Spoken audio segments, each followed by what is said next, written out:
Alright, now it should be working just fine.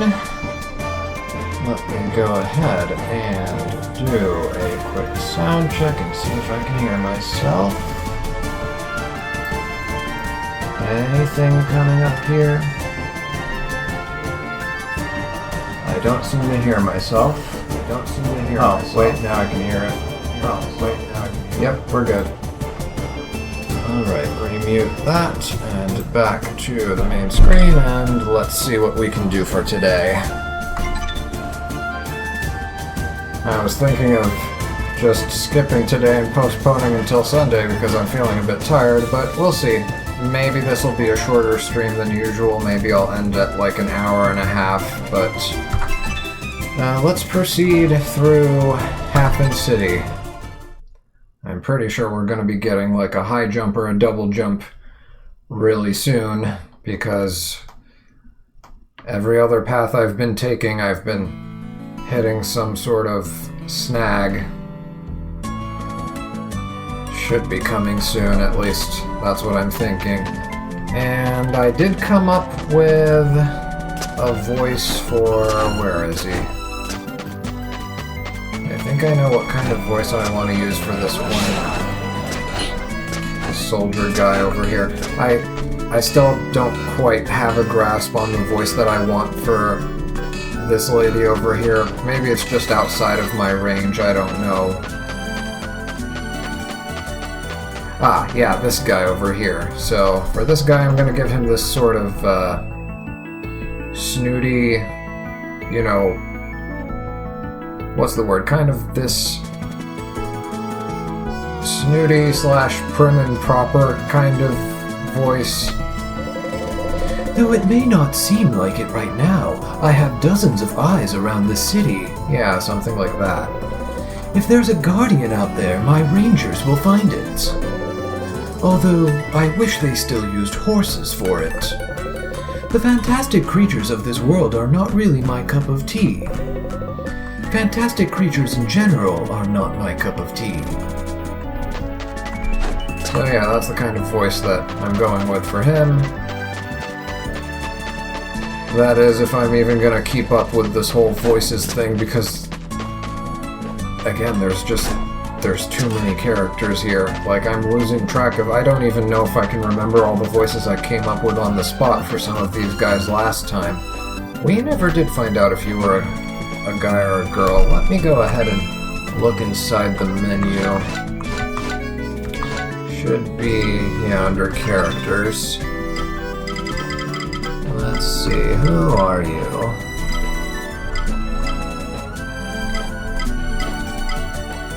Yuder is a member of one of the wealthiest houses in Zarga. Both his father and his ancestors have faithfully served the royal family, so Yuder planned on doing no less. He is known as a good-humored and optimistic captain, not to mention a formidable and confident warrior in battle who doesn't hesitate to storm the enemy ranks on the back of his trusty steed, Urka. Okay, hence his insistence on using horses. He is also a lover of Zarga's festivities and celebrations, and those of anywhere else. Alright. Million. This soldier is rarely sent into action. He's usually assigned to guard posts where minutes turn into hours as he laments his misfortune. Million would like to show his true worth. This feeling is a hole inside him aching to be filled, created when his parents died in the dark war that Zarga and Daedalm waged against the kingdom of Dizarn. Or maybe it's pronounced Dizarn. Okay, so it is a male model. And I remember he was talking about, you know, not being upstaged by his sister, so I'm assuming Surfiel is his sister? Older sister, apparently, judging by their ages, 20 and 28. Okay, the good-humored Surfiel is a beloved and respected captain throughout the continent of Asil. She is Argzel's most gifted student, and she trusts her mentor implicitly. Surfiel is fascinated by magic and knowledge of all things. She is always ready to try out new spells, often recklessly. She is Melian's older sister, although her relationship with her brother has turned slightly cold since the death of her parents. Despite everything, Serfiel never loses her smile or her desire to joke around. Destras. A 546-year-old dwarf. Okay.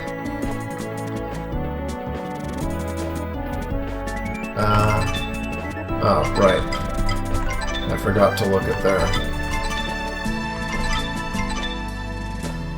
sprites over there. I mean, we already saw them as their sprites, but, you know.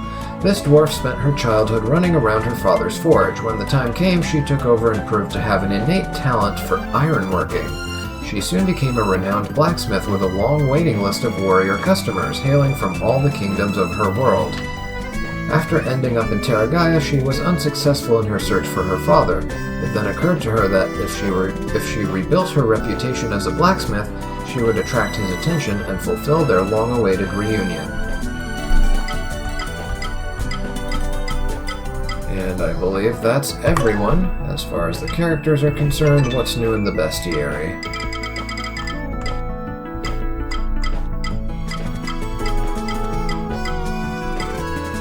Saw all this last time. Raging Beastauruses. These beasts embody the brute force of the bandits of the forest. If all else fails, Beastauruses will enter the scene armed with their sharp double-headed stakes to finish the job. They are agile, smart, and lethal. The forest undergrowth is a perfect home for them, attacking unsuspecting fugitives who think they are out of danger. And yeah, we learned last time that these guys are immune to fire, but they are weak to sand. I wonder when we will get our next element and what it will be.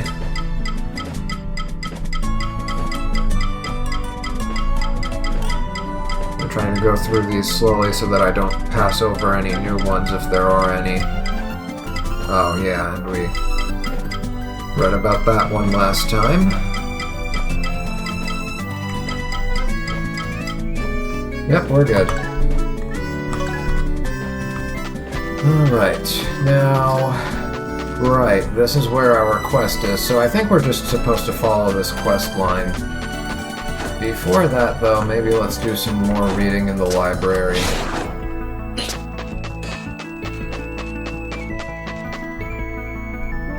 Because there were things over here that I ignored last time. I think I read this one by accident. Where is it? There we go. Yeah, might as well reread it. Yggdrasil, the great tree. The name rings a bell, doesn't it? Like a whispered spell, the word hovered in the air wherever we were born. One of Terragaia's most astonishing phenomena is that all of its inhabitants, no matter where they come from, knows its meaning. Yggdrasil, the great tree. Yggdrasil is a point of reference, a crossroads of mutual understanding for all civilizations that inhabit this diverse world, which is precisely why it became Halfin City's emblem. However, despite its importance, you should know that said tree does not exist here on Terragaia, at least as far as we are aware. This book details what Yggdrasil means for each and every one of the races that dwell in Halfin, whether viewed as a god, a demon, or even a sacred creature. Its stories will certainly surprise you. If you were lucky enough to visit your world's Yggdrasil, perhaps the experience each protagonist written here had when they saw theirs will make for an interesting comparison. And who knows, perhaps you too can bring your part of the mystery that unites us all to the table. Lady Sibuna. Okay. Where is the prompt? I saw it pop up. There. That's weird, like I have to be moving in order for the prompt to appear. Relics of Terragaia. Orbs. Recent legends on Terragaia echo stories about incredible artifacts scattered across the planet. They are typo. They are energy orbs. Prized and revered objects wherever they are found. Wow. Somebody fell asleep at the keyboard writing that one. With such immense value, all kinds of rumors and tales have been conjured around these orbs. There are those who say they have seen how its energy reached such intensity that it materialized And they spelled materialized wrong. What is going on with this entry? That it materialized in the form of a magnificent creature, so bright that witnesses were blinded for several hours after being caught in its radiant glare, so unique that several battles have been fought over them. Whatever the case, it seems as if these are no more than bedtime stories for children. Or are they? The story that has garnered the most attention is that they were created by Terragaia's guardian, and that they are hidden and scattered across the world so that no one may use the overwhelming amount of energy they contain, not least because it is probably dangerous for the user. Uh-oh. Though to tell you the truth, when I hear tales such as these, it does nothing more than feed my desire to find one. Well, we've got the fire orb, and that's Jonane V. Okay, it's this red book specifically that's showing up at each shelf. Yeah, it's the bright red books on each shelf, and I don't know why I have to be in my running animation to read them. That's so silly.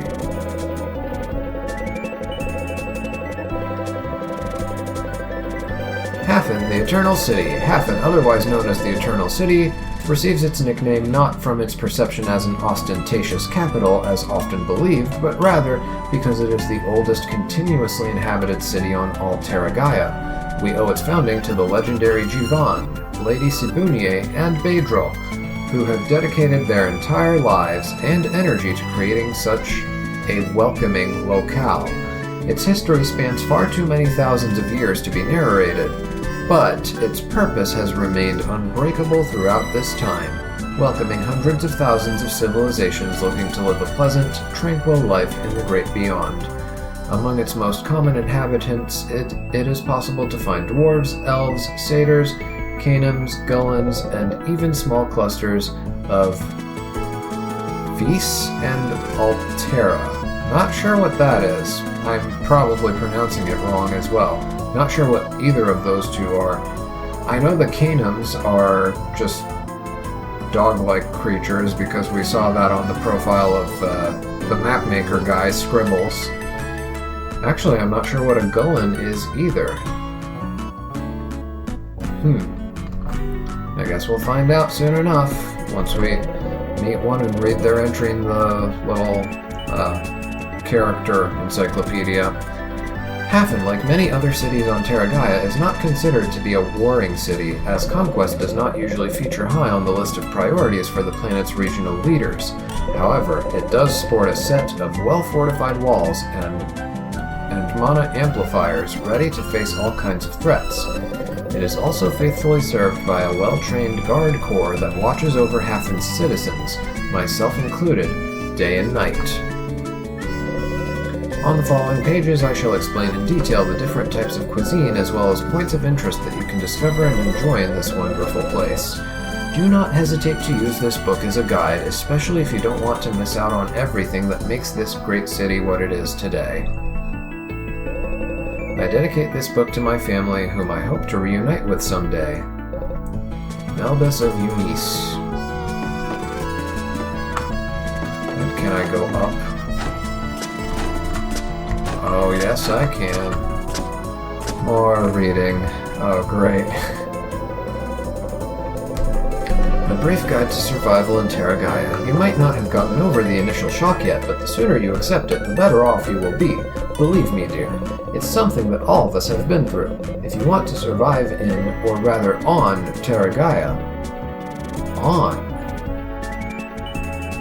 So... well, I mean, the other entries we've read seem to be referring to Terragaia as a planet.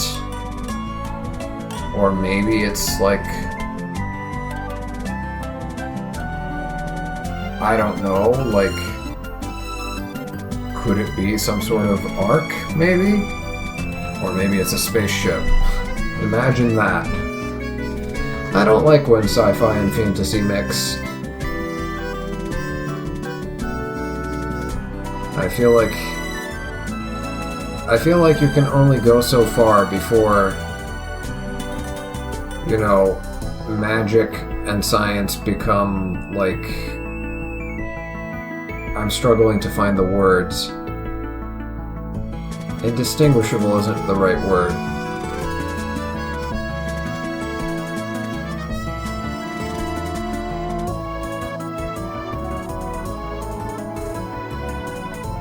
It's when... How would I explain this? What bothers me when science and fantasy mix?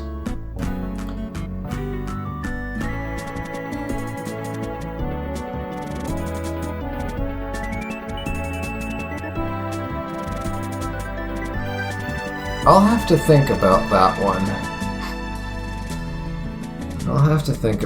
one. I'm struggling to put it into words, but there is something that bothers me about it. Like, there's a limited level of tech that I can tolerate in a fantasy world. Anyway, where was I? If you want to survive in, or rather on, Terra Gaia, you'll have to learn a few basic things first. Is this hell?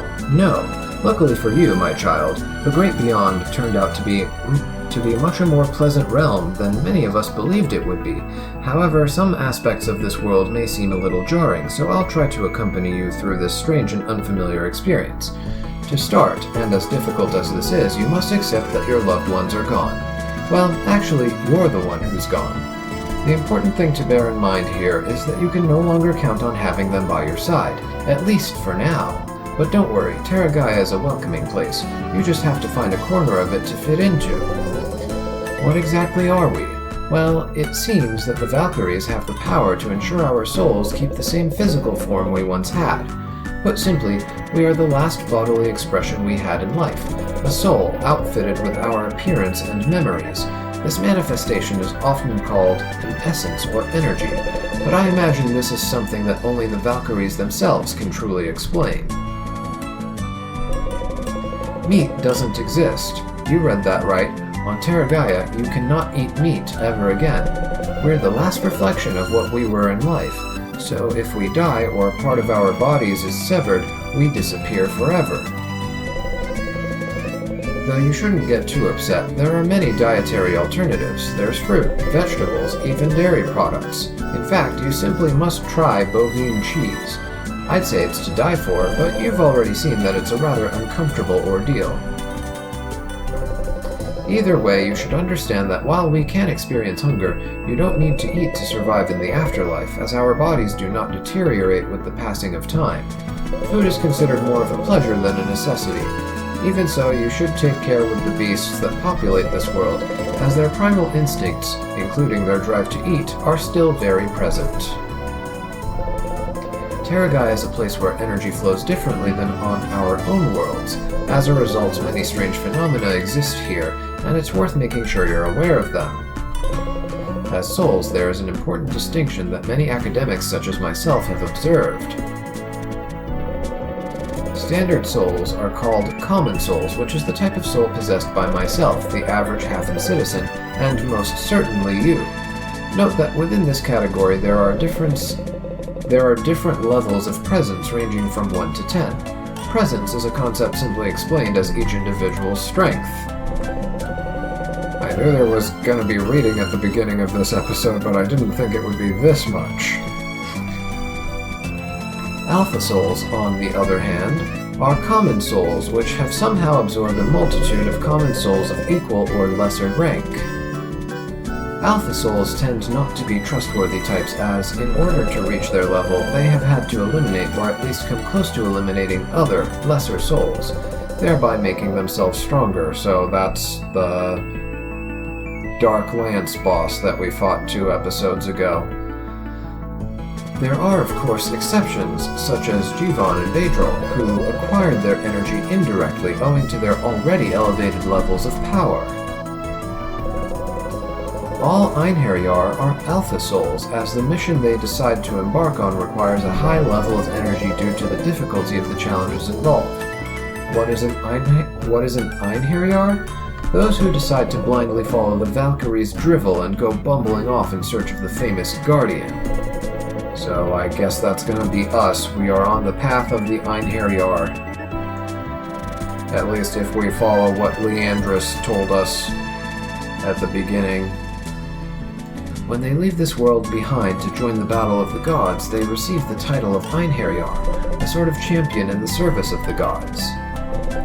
Finally, there is one last type of soul that we know of, the Omega Soul. As incredible as it might seem, these souls possess this rank simply as a result of nature itself, and not even Jivon, considered to be a high-ranking Alpha Soul, belongs to this category.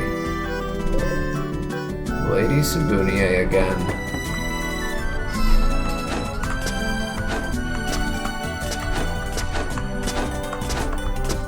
Okay, 1, 2,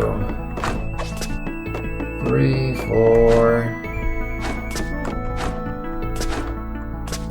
Yeah, I can't catch them. 5, 6, 7, 8. I'm kind of worried that if I don't read them now, they'll get updated later. So, as much as I'd like to cut this short and just come back and read the rest later, I'm worried that might be a mistake, so the reading continues.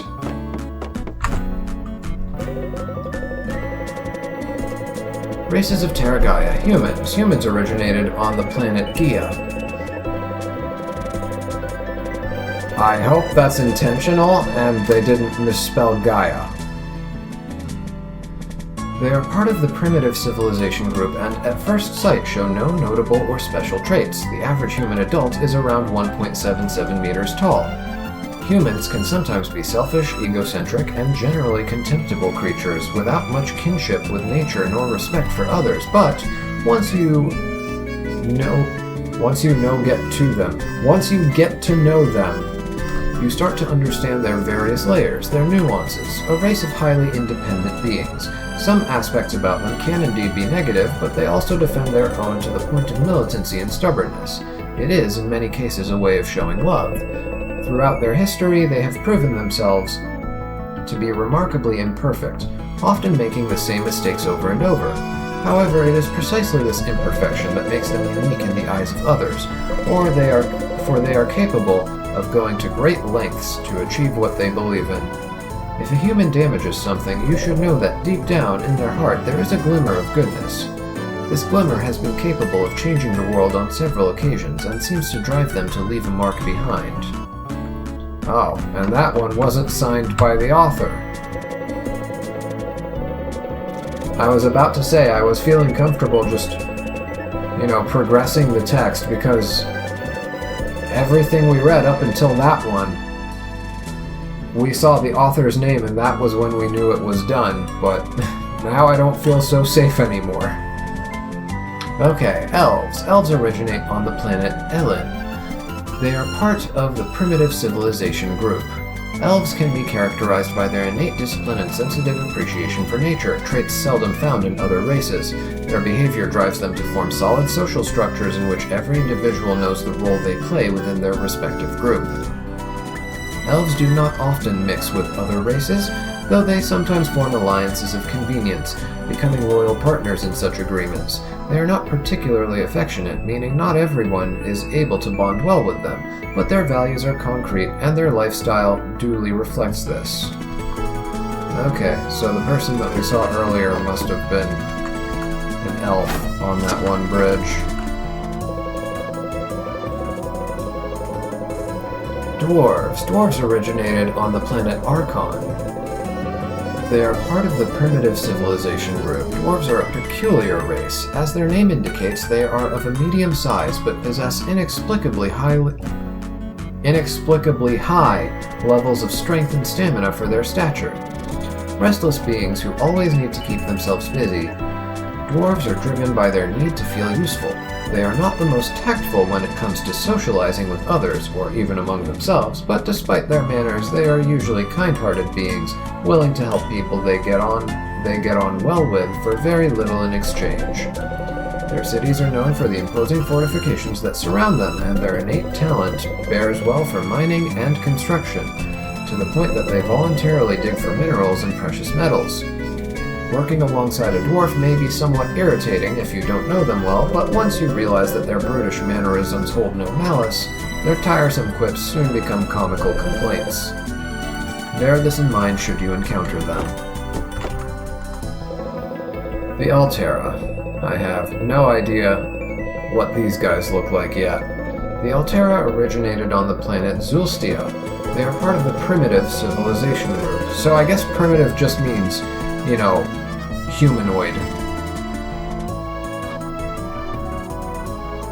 Walk on two legs. That's how I'm going to interpret it for now. The Altera are a race of flightless, migratory birds. Okay. Oh, like that one owl guy that's, what was his name? Oliver? I think? Or what? No. It started with an O. Orvin, I think? Who was practicing with that one mage girl? The Altera are a race of flightless migratory birds in a constant state of movement. Out of the entire Altera race, a winged leader is always at some point born into society. Said leader is able to fly, and their mission is none other than guiding their people to the so-called awakening. It is thought that said awakening is the most important part of the prophecy upon which the Altera way of life is founded. They believe that they too will grow wings and reach the promised land, which, according to scripture, they will enter upon receiving their long-awaited gift. The Altera are peaceful, meditative beings who travel the world in search of the person who will grant them their promised wings, more than happy to establish friendly ties with those they meet along the way. When an Altera leader dies, the next individual to be born will also have wings, automatically receiving the title of leader. As Terra Gaia is the next step towards the beyond, it is possible to find several winged Altera here, each of them at one point the leader of their people. Very rarely do the Altera involve themselves in conflict, and their people do not seek war. They are patient beings who look for new ways of meditating and ultimately reaching their goal. Alright. The Chroma. The Chroma originated on the planet Cortia, or maybe it's Cortia. They are part of the Advanced Civilization group. The Chroma are a proud race, and despite being in possession of technology deemed unobtainable for a majority of species that populate the galaxy, they base the entirety of their customs and traditions on their perceived art of hunting. Well, we have a mention of galaxies here, so maybe Terra Gaia really is a planet. Oh, wait, they even mentioned, planet Cortia. Okay. The planet Cortia is rich in Vimana minerals, a type of crystal with a purple or reddish hue, depending on its grade. Vimana minerals emit a weak electromagnetic pulse, similar to the signal of the chroma themselves similar to the signal the chroma themselves are capable of producing. Right. I thought chroma was like the name of a mineral or something, but no, it's the name of the race. Vimana is the name of the minerals. The resulting harmony between generates energy that the chroma have benefited from for some time now. With time, they created devices to store this energy and eventually constructed flying cities capable of hovering in mid-air thanks to the electromagnetism produced by the crystals. We know of the existence of such architectural marvels thanks to the tales and stories told by the chroma who reside on Terra Gaia, though unfortunately they are not sociable enough to mix with the other civilizations inhabit. As Vimana minerals do not naturally occur in Terra Gaia, the chroma are not able to unleash their full potential. Even so, they have built highly advanced cities in an unknown location in this world. Okay, let me go back and see. Oh yeah, they're all on different planets. I can hit escape to skip that. Yeah. Okay, so yeah, that is where we're going. Yep, they're all just coming from different planets. Interesting.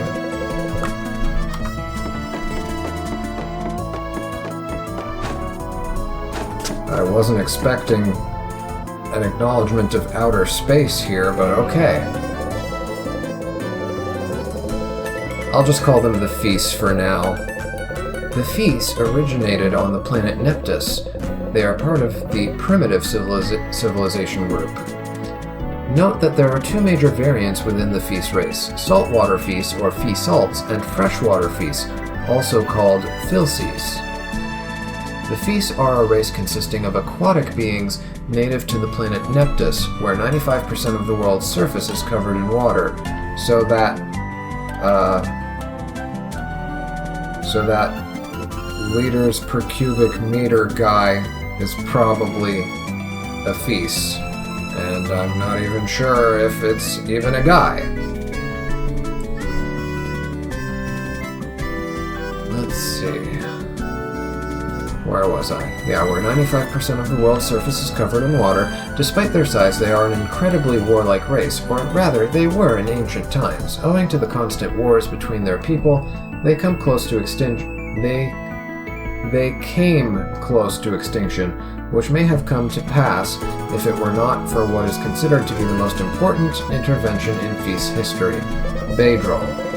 Baydrol was a chemical scientist who created a compound that was then spread throughout Neptus's oceans and seas, turning saltwater Feast into monsters when coming into contact with freshwater and, likewise, causing freshwater Feast to suffer the same fate if they entered territories where saltwater prevailed. It may seem a rather cruel and desperate measure, but it was the only way the race could find peace, making Baydrol a legend who spent the rest of his life on Neptus, heralded as inspiration for all Feasts. The Feasts, aside from their dark past, are a friendly race, though they can be somewhat self-serving at times. It is possible to find some in Hafen, though the vast majority prefer to settle in wet or humid environments after reaching Terra Gaia. Most Feasts can be found at a settlement known as the Land of the Waterfalls, a good distance from the Tempest region, where they have built a cluster of new societies. Okay. The Desert Empress. Ereblith, a proud queen who ruled over vast desert lands on her homeworld, is a prime example proving that Hafen is not built for everyone. As expected, Ereblith's stay in Hafen did not last long. This empress used her beauty to seduce many citizens into faithfully following her in a pilgrimage around Terra Gaia, searching for even more followers that would obey her every whim and command. Ereblith finally settled in a desert located to the west of the Tempest Plains, using her army of loyal followers to construct an extraordinary pyramid from which she would govern her new territory. The tyrant reigned for several hundred years, and not exactly with a light hand either. However, it must be said that there are those who are willing to do anything to acquire lands such as these, and who, most likely, have already set their plans to do so in motion. Anonymous. Because they don't want to be executed. Can I talk to you? Apparently not. That's fine. The demise of the spider lair. At some point in time, and in much the same way as the rest of us, an individual whose native religion worshipped spiders above all things arrived here on Terra Gaia. This shaman wasted no time in finding a dark, damp lair to perform his rituals just as he did in life. From said lair, and without much to improve his sanity, he sinisterly fed his loneliness with ferocious devotion. Soon, and gradually, followers began to trickle into the gloomy cave, submitting themselves in service to the shaman. The spider acolytes transformed their new temple, converting it into a sort of home, both for themselves and their beloved spiders. It seems that at some point, something went horrifyingly wrong. The consequence of the intoxication that afflicted the majority of the acolytes, the followers became irrational and even began to sacrifice members of their own clan. The faithful few who still clung on to some semblance of sanity promptly fled, though not without first sealing in their shaman, whom they had served some years prior. Many years have passed since the spider clan abandoned the lair, but should someone be brave enough to enter the caves, they might still be able to hear the scratches of a creature desperate to escape. Anonymous. And of course we already dealt with said creature. The Fire Temple, known as one of the mysterious places in all Tempest. Its history tells us that soon after this world was created, a fiery meteorite hit Terra Gaia somewhere within the Forest of Fear, and that the enormous crater it left was subsequently covered with a large complex of temple-like structures. Really? Something tells me that fiery meteorite must have been a spaceship, because how else does a meteor spawn temple-like structures? It would have to be carrying some sort of intelligent life, who then proceeded to build these temple-like structures. At least that's my guess. It's nice that there's, like, some sort of mystery aspect to this story going on. The lore runs deep, maybe. We don't know who did this or why, but it seems that they were very interested in hiding the meteorite's remains, sealing the site behind impregnable doors, because it's not actually a meteorite. Whatever happened, every tale and rumor surrounding the temple makes it quite clear that it's a dangerous and hostile environment, one which only a few of us are still trying to break open and venture inside. Jonang V. Chosen for the Ragnarok. As unbelievable as it may seem, the number of adventurers who decide to throw themselves into the mission the Valkyries had entrusted them with is far from small. I suppose some people need a goal to lend some sense of meaning or purpose to their lives. They simply wouldn't know what to do if they didn't have some wild escapade to embark on, so surely, if they do complete said mission, they will hop from one objective to the next without stopping, for all eternity, or until the battles of the gods come to an end. It is said that there is a place somewhere in the universe known as the Sea of Oberon, ruled over by a number of gods where powerful energies uncontrollably fluctuate and flow uncontrollably. What? What kind of writing is that?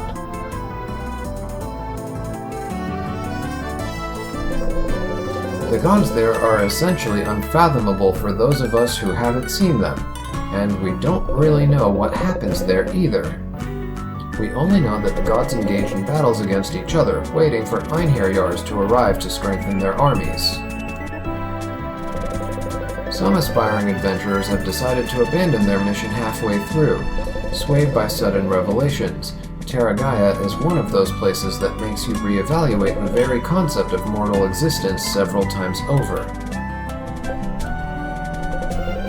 We can read several accounts written by those brave souls who have dedicated a considerable portion of their lives to searching for the Guardian. Some write of having fought against enormous titans wielding gigantic swords, while others swear to having faced an infinite number of dragons to reach their goal. This personal journey is what takes us to Terragaia's most far-flung corners.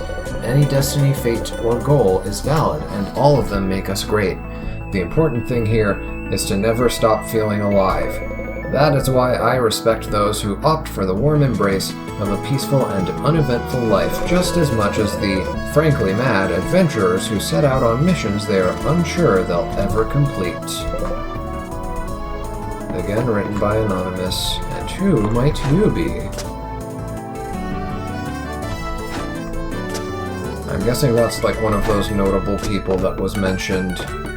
Yeah, this owl guy over here, the guy in the portrait in the background, right behind where I'm standing. That guy is probably an Altera. And this might be Badril, maybe? Or I'm forgetting the name of the other person.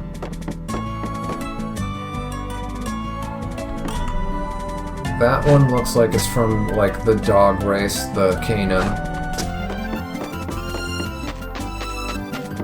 Okay, let's see. So, did we read this one? Yep, we did. This one's next, and then one more after this. And then we'll be done. Tales of Fear. There are those who see this account as nothing more than a children's story, but perhaps you should read it and come to your own conclusions as to its veracity. Many years have passed since Fear, the protector of these forests, fell at the hands of the Minotaur, which, from that moment on, has fiercely guarded these lands. However, they say that Fear's successor remains vigilant in the hopes of keeping the forest safe from beasts. The same legend tells that Every day he makes an appearance, aiming to inspire someone capable of freeing the forest from the grip of evil.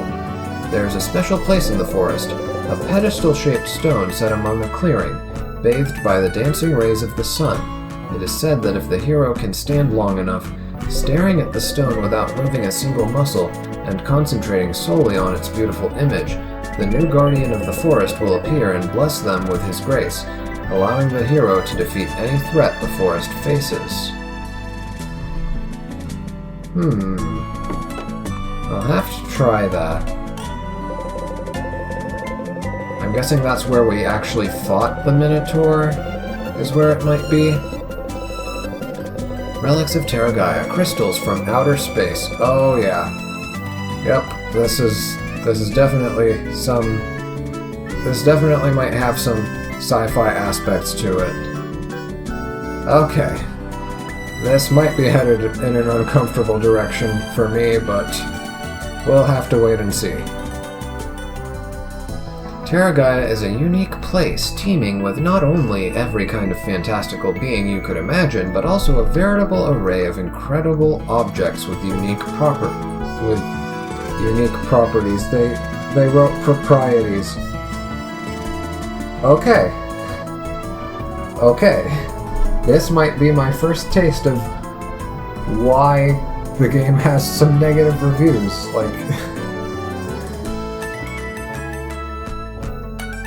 I think this is even worse than Battle Network's grammatical errors. Because at least with Battle Network, it's usually really simple typos. They're off by one letter, they forget an S here or there when they need to pluralize something. Maybe there's an extra comma or a missing comma. But overall, they don't use the wrong words. I don't think there's ever been an instance where Battle Network did something like using the word proprieties instead of properties.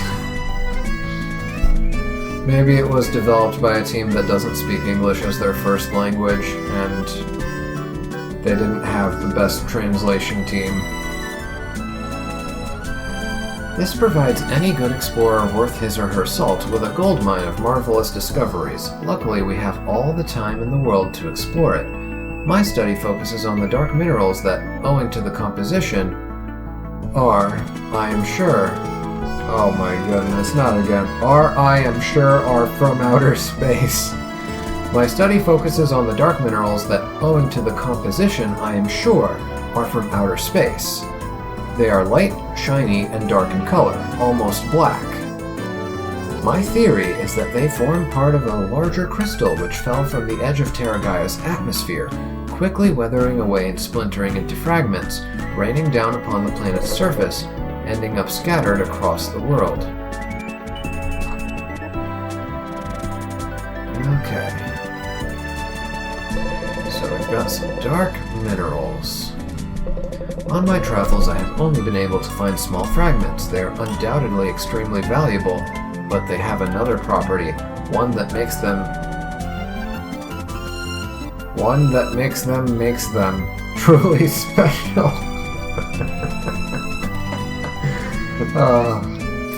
One that makes them truly special artifacts. On the crystal's small faces, I could see reflections of the past, images of space. Between its edges, I have seen how planets were created, meteorites rained down, and moons exploded, among many other inexplicable spectacles. A time crystal, maybe. Unfortunately, I was only able to witness this phenomenon once. I don't exactly know how they are able to reflect the past, but I have decided to build a device capable of restoring and projecting these reflections, now faded from the passage of time. I will allow everyone to observe the marvels of space through these minuscule shiny stones, whatever it takes. Painteth the astronomer. Okay, and now we're done. Is that a... Hold on, can I turn in the bigules that I have? You've got to be kidding me. The game froze. Oh, never mind, we're back. Yes, we'll talk later. This book of item enchantments is extremely useful. Now, what could I use to practice it on? Okay, let me go save. I mean, it's not like I did anything save-worthy, but just in case the game keeps track of whether or not I've read those books.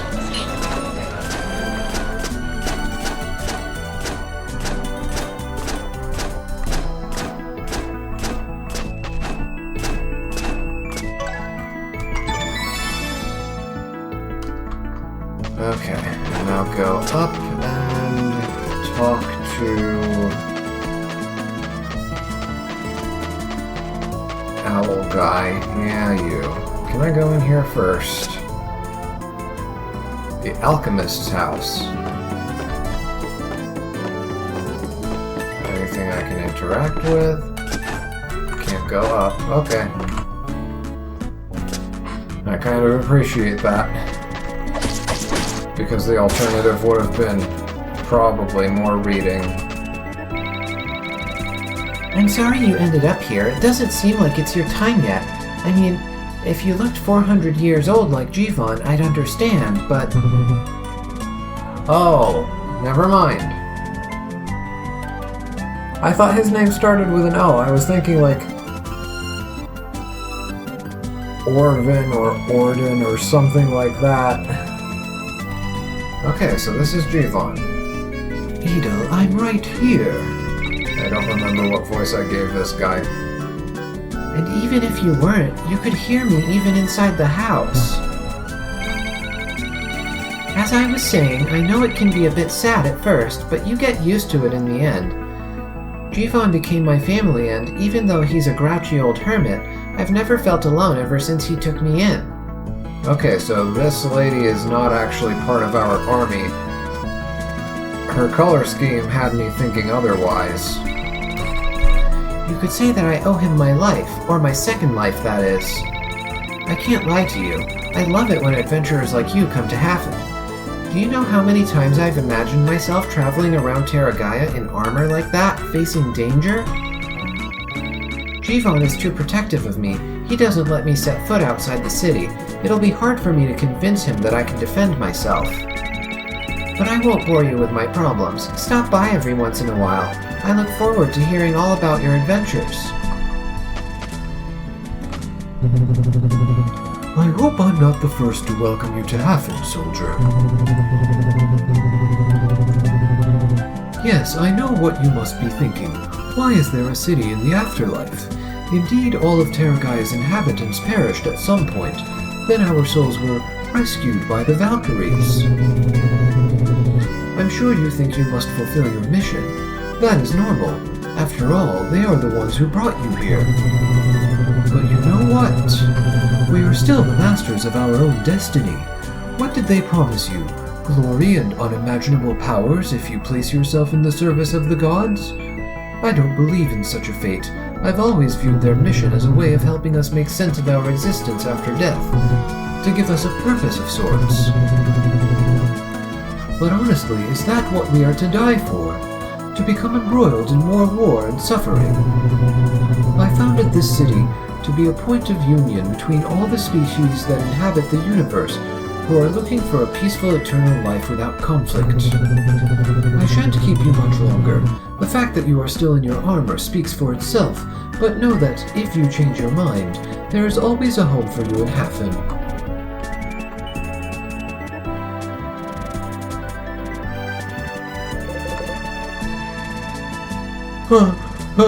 There you are!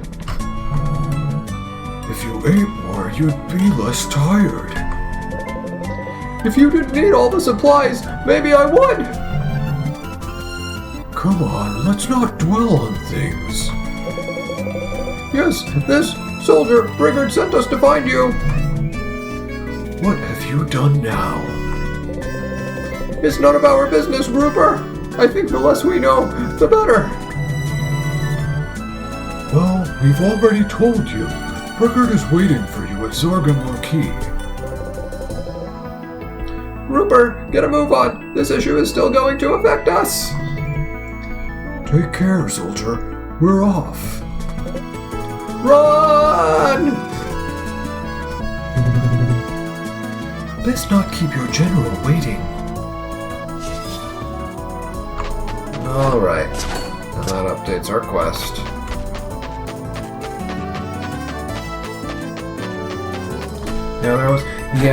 This was the other thing that was mentioned in one of those book entries that we read. See the symbol on the flag? It resembles a tree. They said that the flags here, or whatever, bear the emblem of Yggdrasil, or whatever it said. Alright, let's save our progress so that we don't have to sift through that dialogue again if the game crashes on us.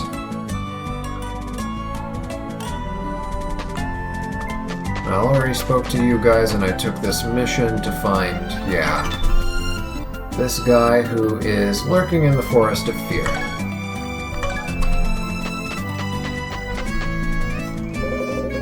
Soldier, I know you have not had time to rest, but there is something that worries me and that I would like to ask you. Captain Adamant has been sent on a mission to the Sibuna Desert, west of the sanctuary where these Valkyries brought us. It has been quite a while since I heard anything from them. Not even Uter's explorers can find him, and several of them have even disappeared. Under normal circumstances, I would not ask this of a private, but you have shown courage in the past, and I cannot leave my post while I coordinate the search for the Guardian. Head to the desert lands of Sibuna and return with what you have discovered. Survival is not an option, it's an order.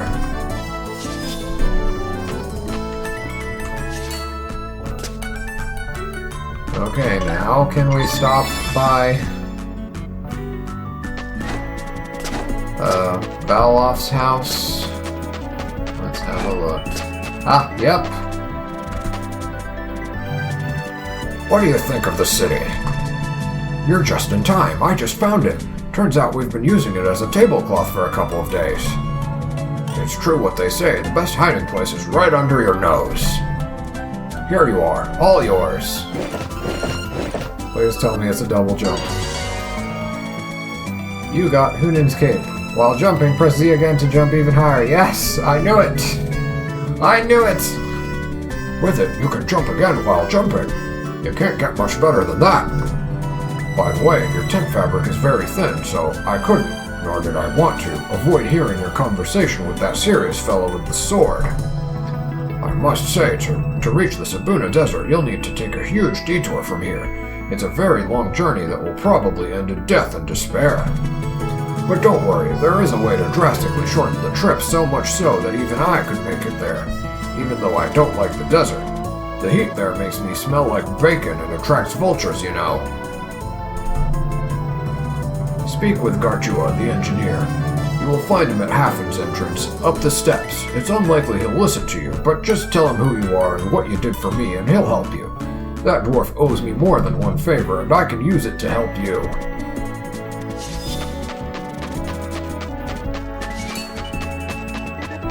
Alright. We have a double jump. Oh wait, does it help me climb faster? Oh yes it does.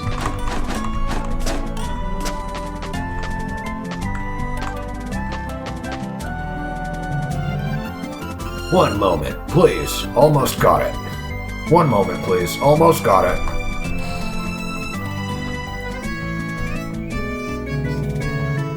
There. I hope this is important. I hate my work being interrupted. Of course, I hate many things. I will turn a blind eye. What's this about? Beloff? Beloff sent you. Wait, don't tell me you're that soldier he's been talking so much about. You're a lot smaller than I was expecting, to be honest. I'm still kind of experimenting with the voice for this guy. Anyway, I understand he's in your debt, and I'm in his debt. If it weren't for the parts Beloff brings us, this cannon would still be a mere blueprint, so I'll tend to your request. Let's see. The place you're heading to is quite inaccessible at the moment, but if I built a lift at the entrance to the spider lair, you could easily climb the hill. Shall we get to work?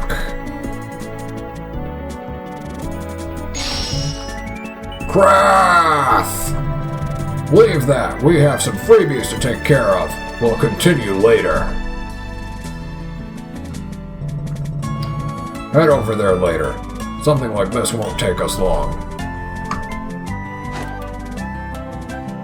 Oh, and that's them demonstrating that you can slide down ladders in case you didn't realize you could do it. You'd see it here for the first time and go, wait, how did they do that? Let's go ahead and save again, because I'm paranoid.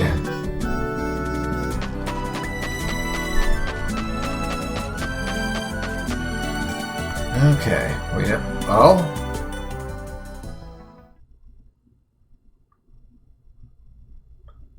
Oh no. Those are the parasites.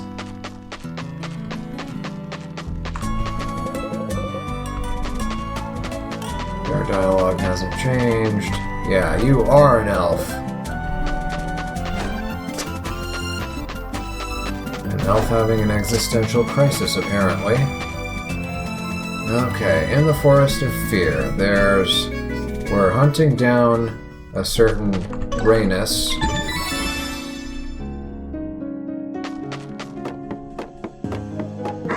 But also there's a pedestal somewhere. And if we sit still, maybe something will happen. Actually, let me look at the map, because I think, yeah, down here was stuff I couldn't reach before. I should probably go for it. Ow. Can I tank my way through this? It wasn't worth it. Wait.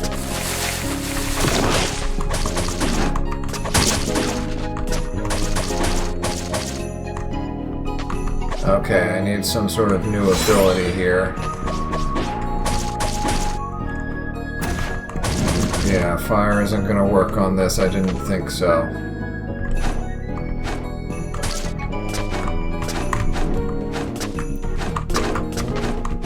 Well, there's a save nearby, so yeah, I'll save that. We updated our map at the very least, and I needed to come back here anyway to try this other path.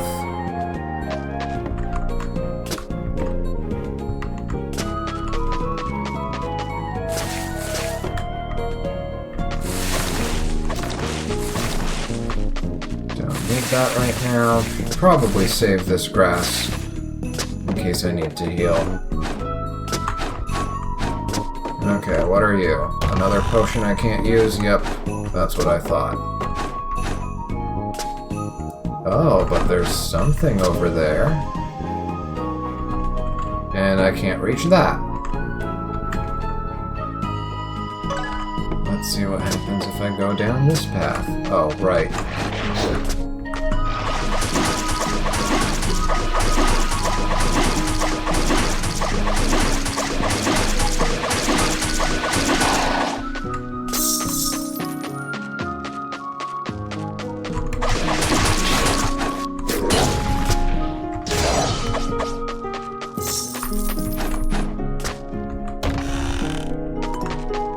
Another potion I can't use.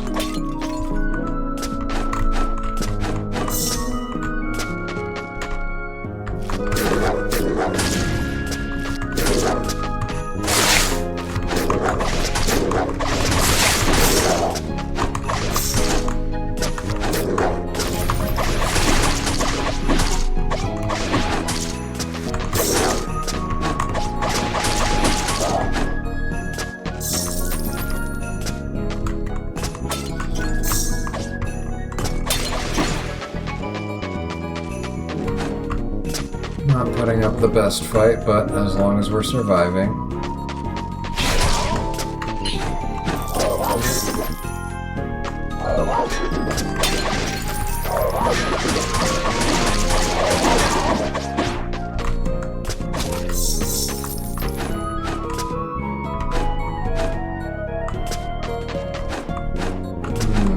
I wonder if...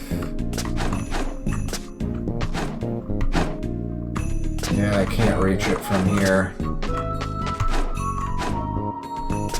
Well, I barely touched it there, but I don't think touching it is enough to activate whatever it's supposed to do.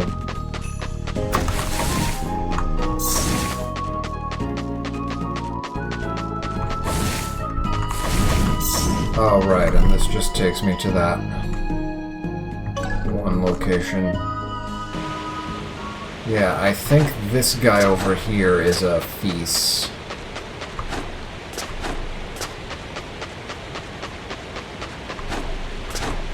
Where are you?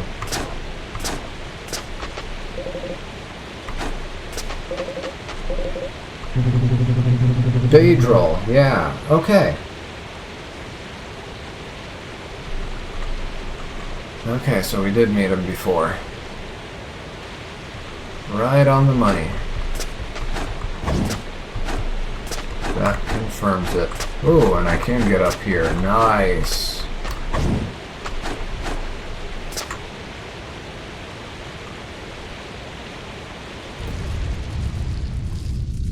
Half in sewers. I should probably save down there.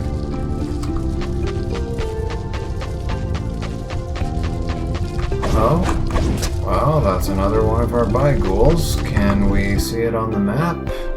No, we can't. And I can't mark the map either. Ooh, rats. And they are weak to fire, it looks like.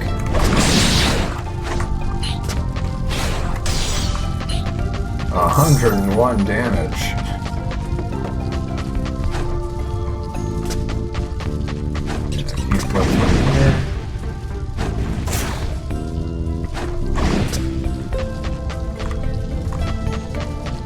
Alright, onward.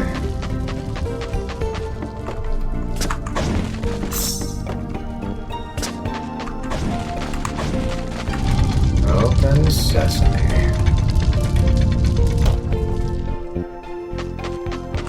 Anything hidden behind here? Nope.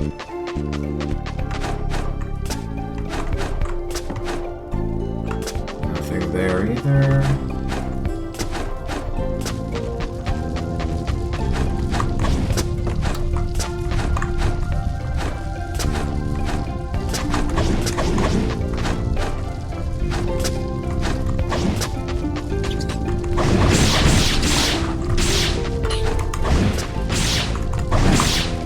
I see you.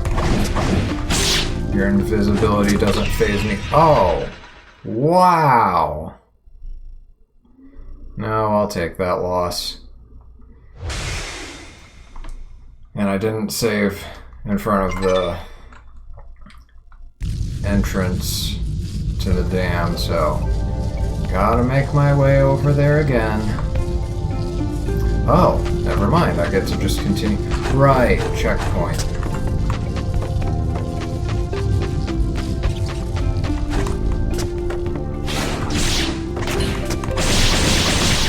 And those guys can inflict bleed. Good to know.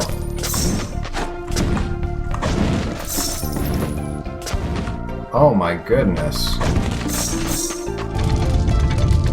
My health is already that low. How much health did I start with? Is that my corpse? It is. No, that was there before.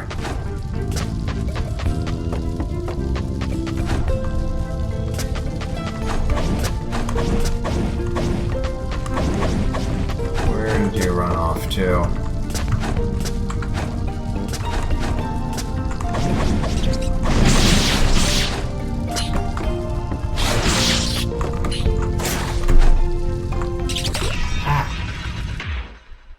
Wow, those things are aggressive.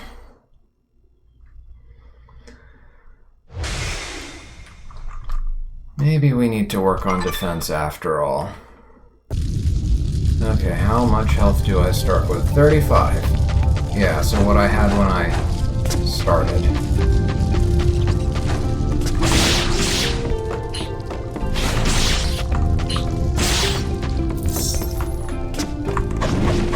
Okay, they require 2 reflection explosions And a magic burst to finish off. So at least now I know what it takes to kill him.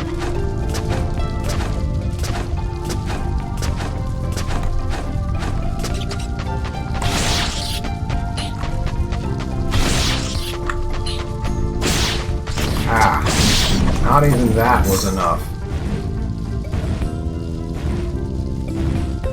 You have got to be kidding me.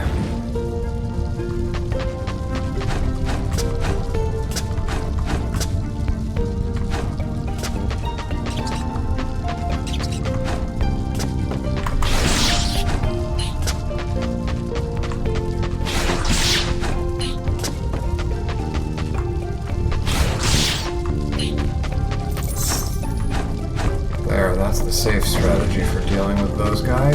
Oh no.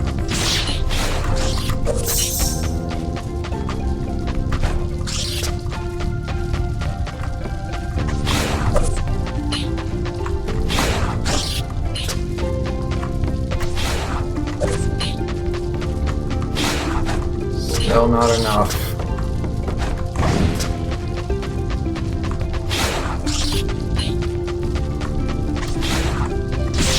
There we go.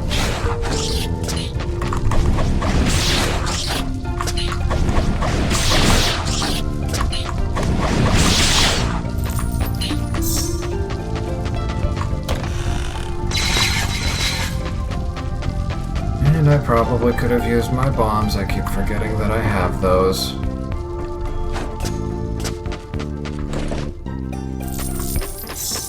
Well, it's not forgetting so much as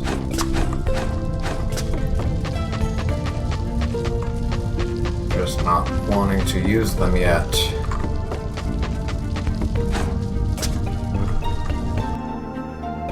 Let's see.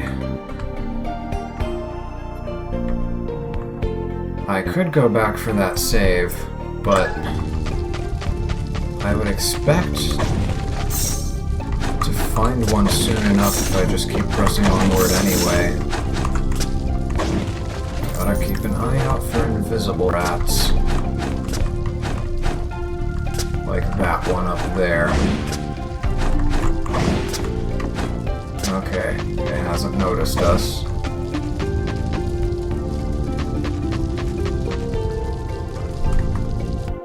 Nothing so far. I could go up there. Oh!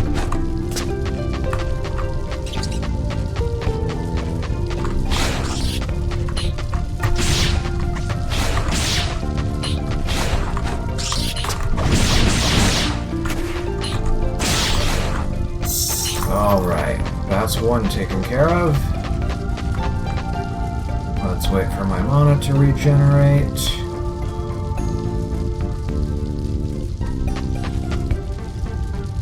You know, another good way of dealing with these guys might be to just summon my book. Where did you go?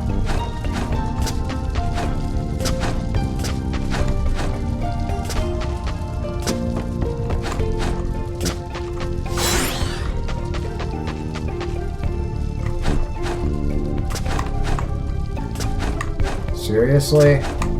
I get a double jump and there are still ladders like this that I can't reach.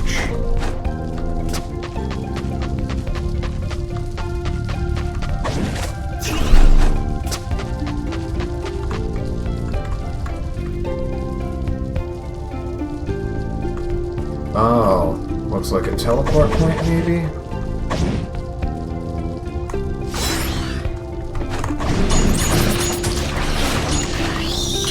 Okay, that thing is immune to, or not immune, but resistant to fire. Uh-oh, I see that rat. It's after me.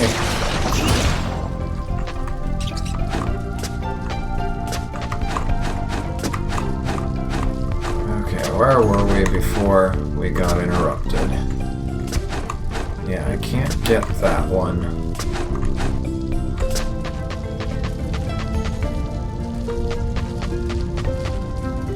that would just take me to water, which I can't really swim through, so even if this thing is a teleporter, you can't activate it. Okay, what was down there? Dead soldier. Where's that rat? There it is. There's a treasure, and it looks like an opening for a shortcut.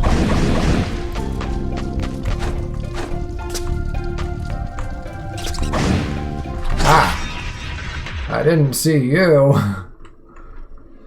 No, I'm not using the feather. And all that progress lost.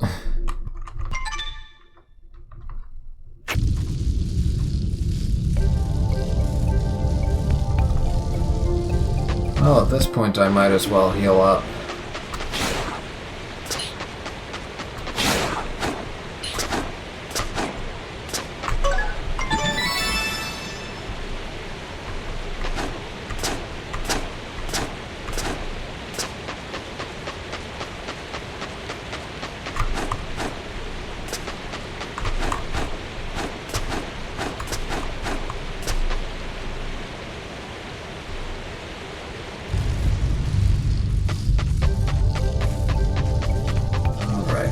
Catch this thing yet.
Those things hit hard and they hit fast.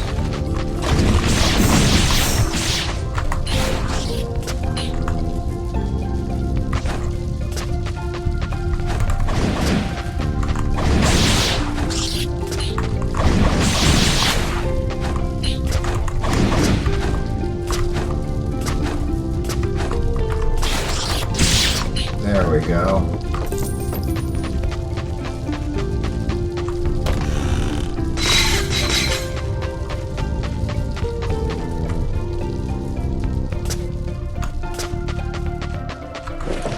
Let's get your stuff.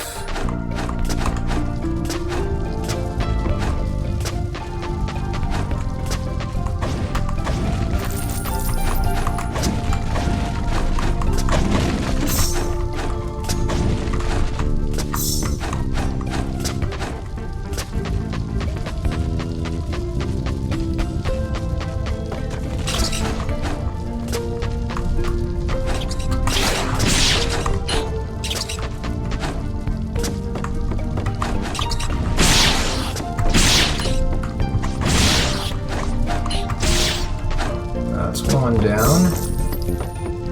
Over here.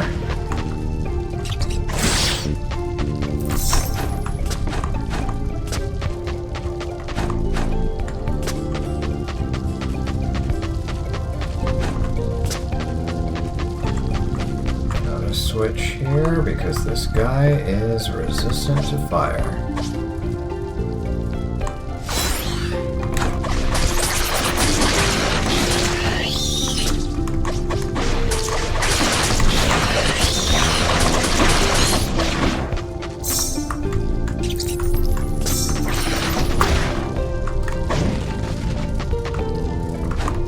Oh, he's coming for me.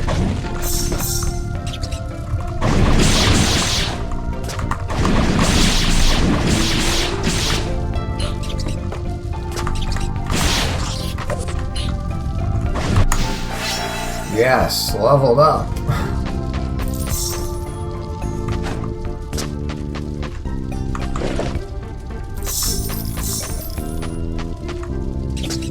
Oh, right. This was how I died last time.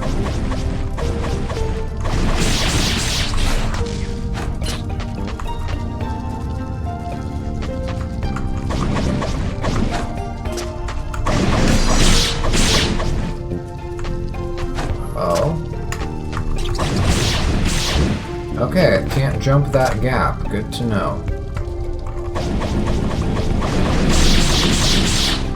Or maybe it can.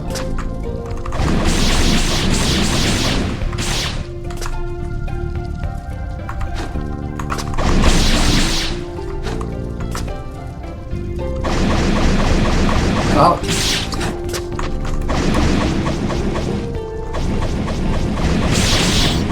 There we go. Oh, and it leaves poison behind. Interesting. What's back here? Nothing? Can't be nothing.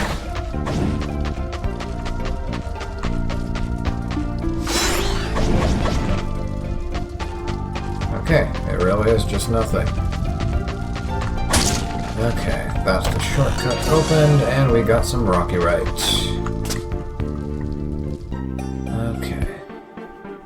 And that part of the map is done. And I don't think there was anywhere I could go up there. Can't reach high enough.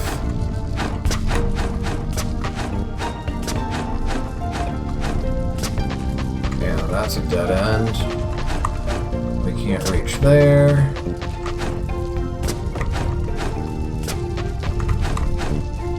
I can't reach there.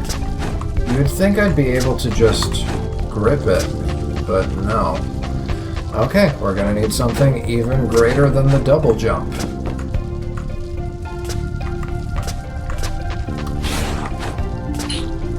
Well, maybe now we can explore more of the fire temple. But yeah, there was no save point in here. Interestingly enough.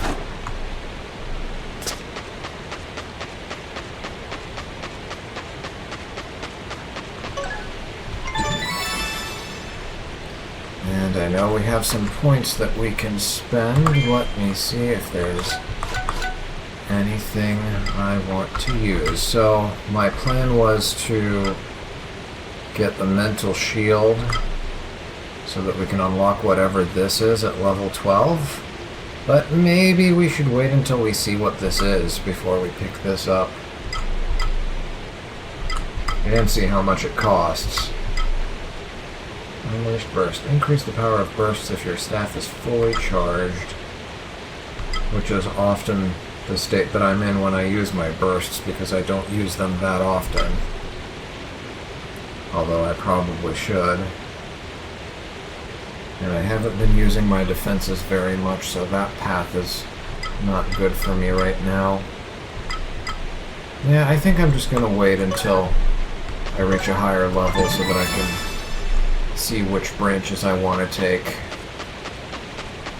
We haven't been encountering that many status effects, so I don't think I need the 15% resistance yet.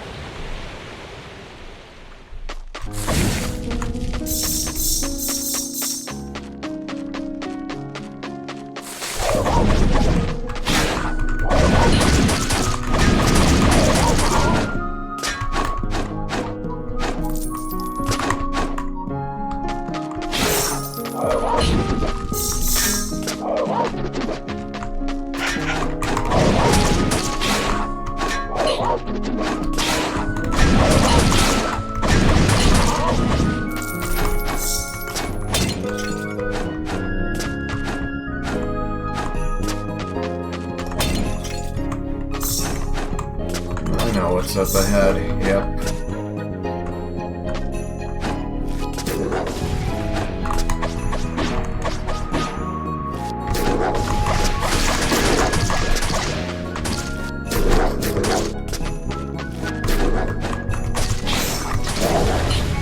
That takes care of one of them at the very least.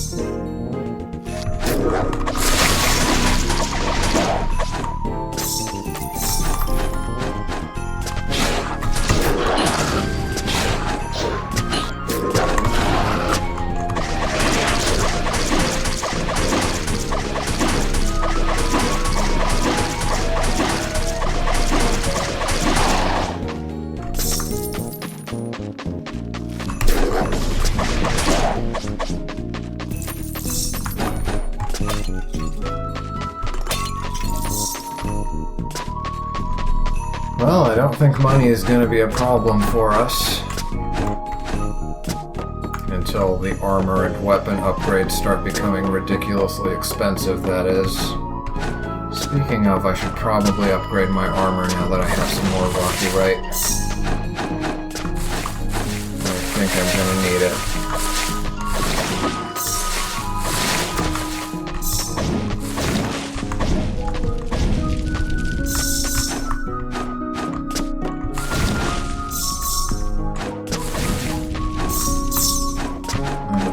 Save, I don't need those healing orbs. And let's fast travel to the city. Save ourselves a few steps. World map, city.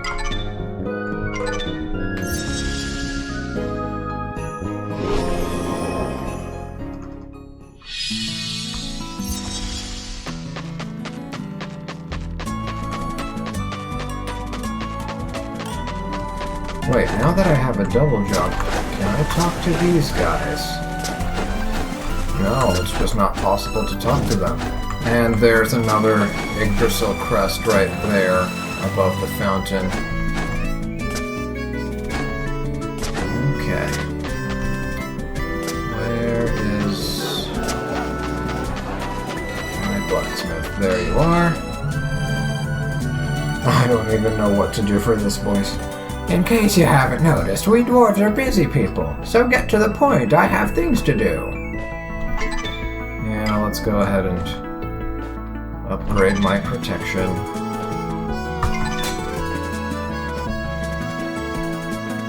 Alright, well, now the upgrades are getting expensive.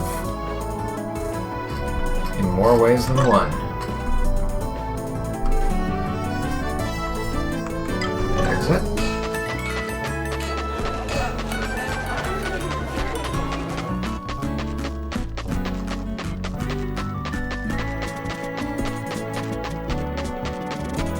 Alright, back to our mission at hand.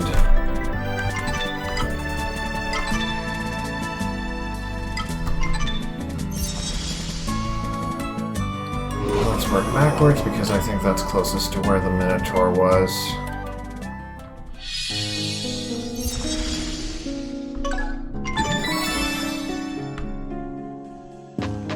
Actually, come to think of it,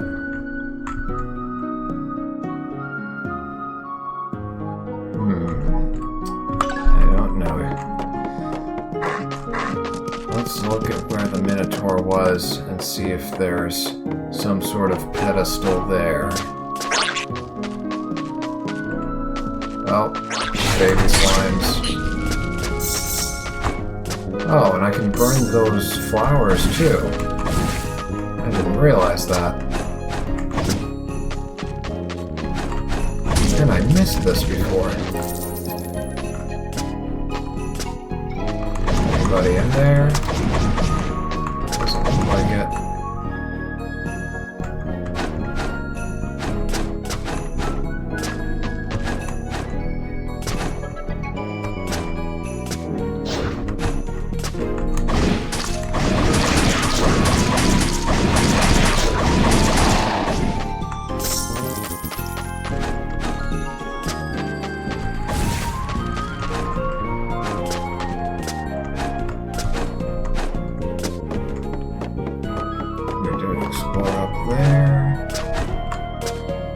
There was that chest.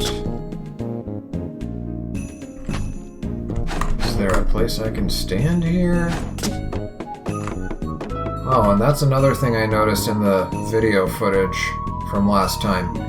I think those are like marching ants carrying leaves or grain or something down there, crawling on the floor.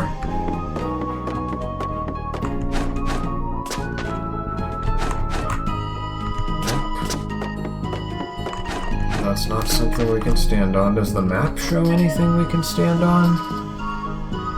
No, it doesn't look like it. I think it involves those crystal things.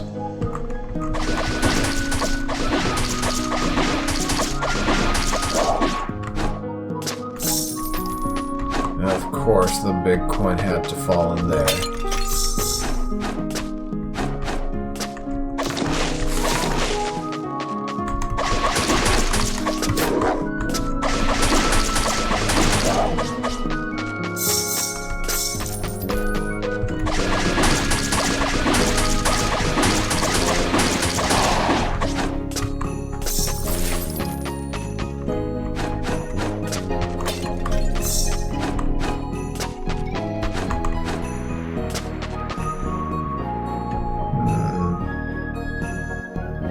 See anything up there. And I can get rid of those flowers too.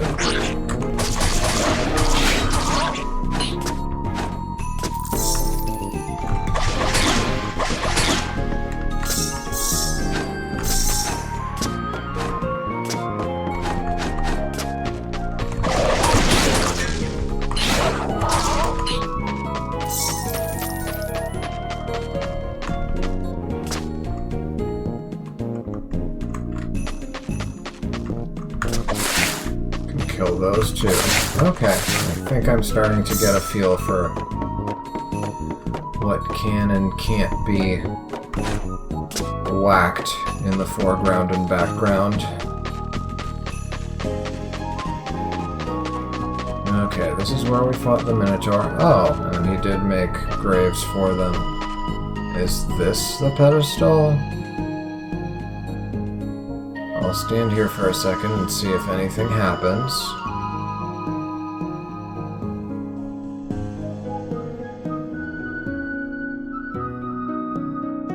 I mean, I would think something described as a pedestal would be like a column with a surface that you can lay something on top of. But with all the grammatical errors I saw, maybe they don't even know what the word pedestal means. Maybe it was mistranslated or something. Yeah, something more like this that you see in the background here, those three columns. Something more like that.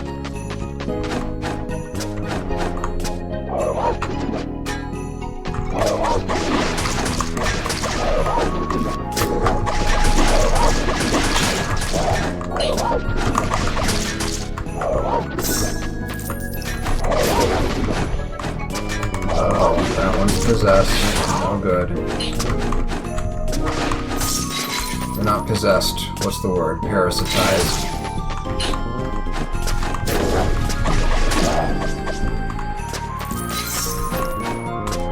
Now that I have the double jump, I should be able to get this one. Oh. I didn't even need the double jump. There was a grabbable ledge over here. Well, how about that?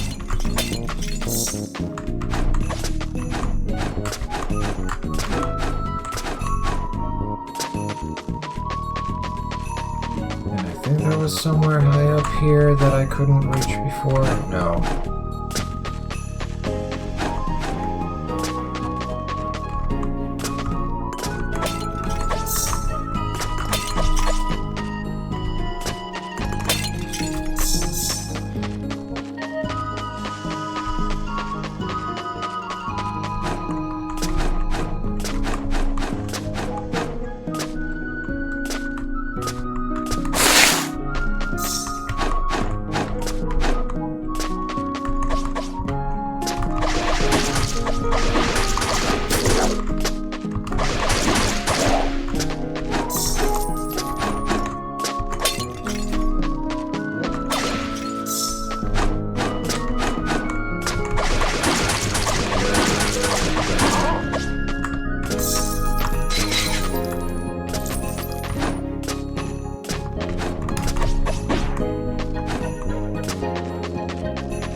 Anything hiding down here? Oh. Are you the target? Yep, looks like it. You move faster than... I think this might be our bounty target or whatever the system's called. No. And I see a chest over there. Don't know how to access it, but it's there. Does my map recognize it? My map does not recognize it, but I see it there in the background. Let's see, and then let's try that upper path, see if there's something we can reach now that we have the double jump that we couldn't before. Oh, there's our target, I see him.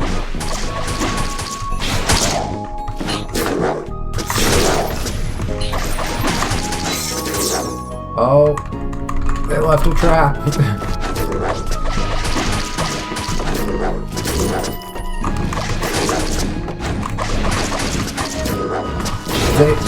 Okay, I see. It's like some sort of boss fight.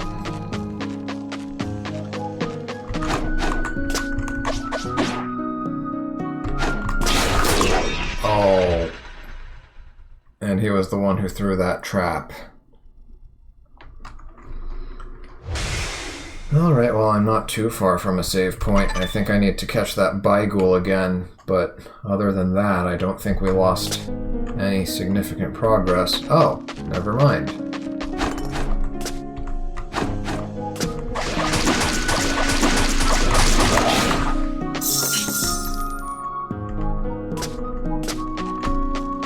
Let's take those out.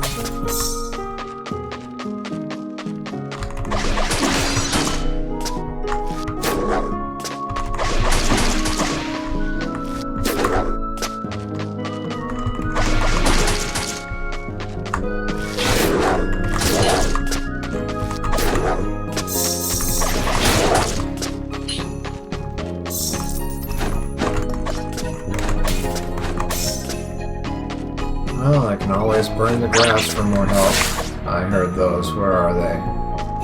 Any slimes?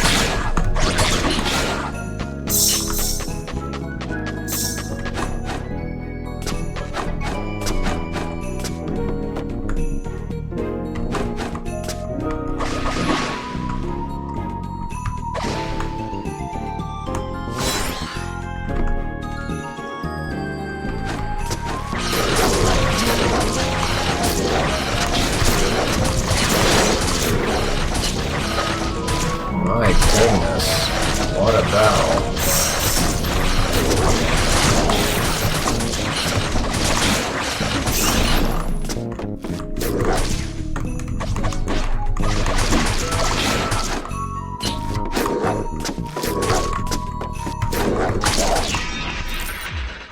How much health does this guy have?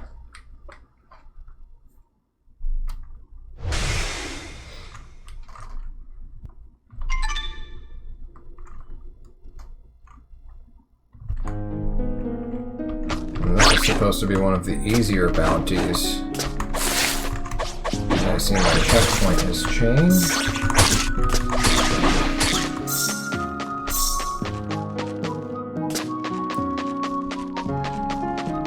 Well, at least it saved the fact that I killed all those other Rainuses, Raini, whatever you want to call them. Well, I think in the little entry that we read for them in the bestiary, they were just referred to as Rainus, whether it was singular or plural. Oh, that one's possessed.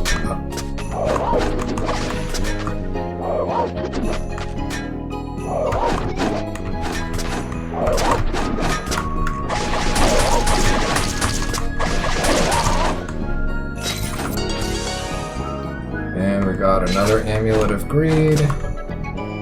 Where are you? I know you're down there somewhere.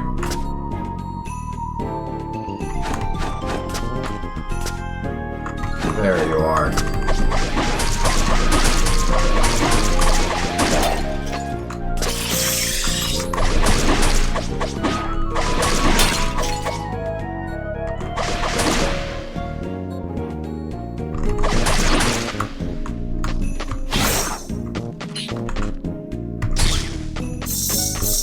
health. Do I still have that Byghoul?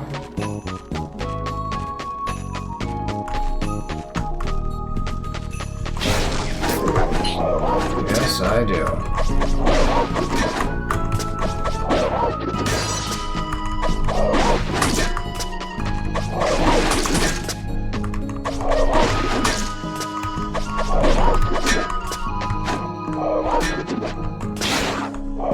I'm just losing more and more of my health as I try to venture further out here. No good, no good. That's where the fight happens, and the next save point isn't... Okay, yeah, let's just go and save.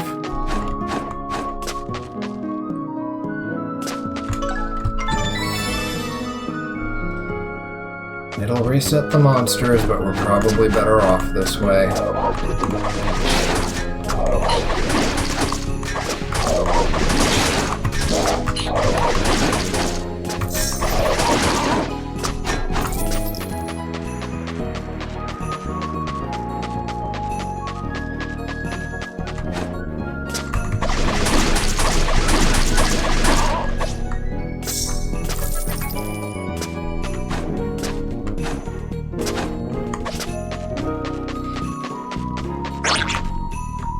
I heard that.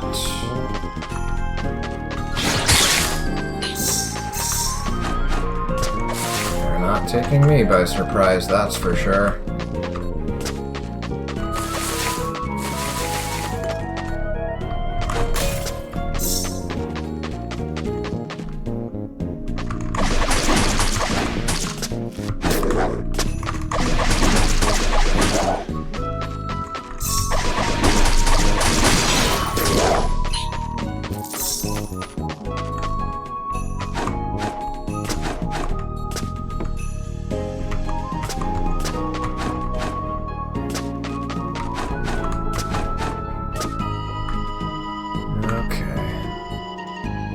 There's two of the regular ones, one of the red ones.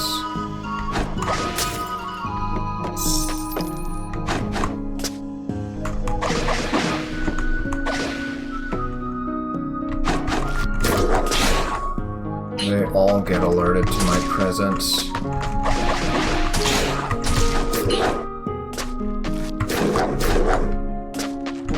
Oh, wait.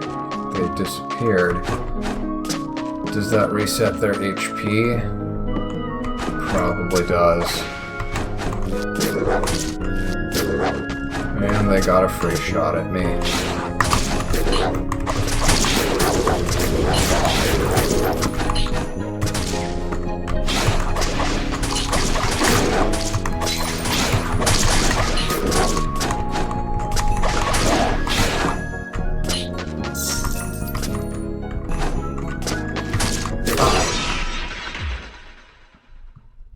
Wow, he acted preemptively. I guess I could use my potions to get through this, but that feels like taking the easy way out. There's gotta be something about this challenge I can figure out.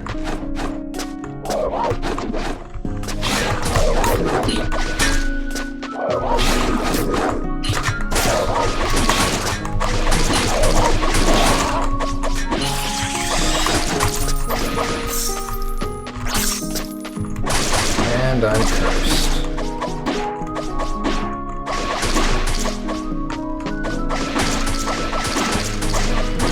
Which seems to weaken my attack power.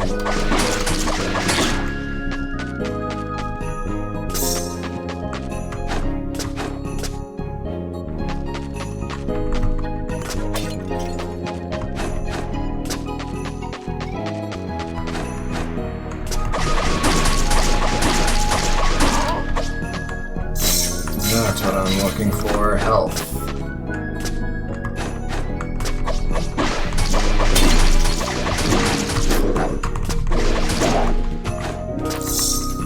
Okay, now we're talking. Now I need me a good place for a checkpoint.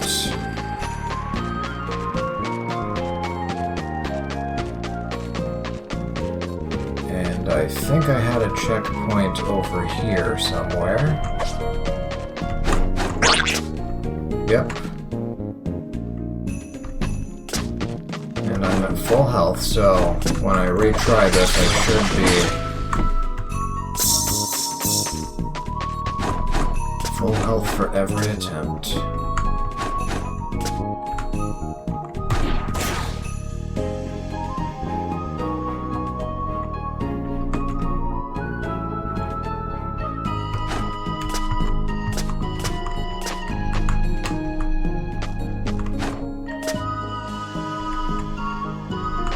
Oh, they're smart. Or are they? Maybe not.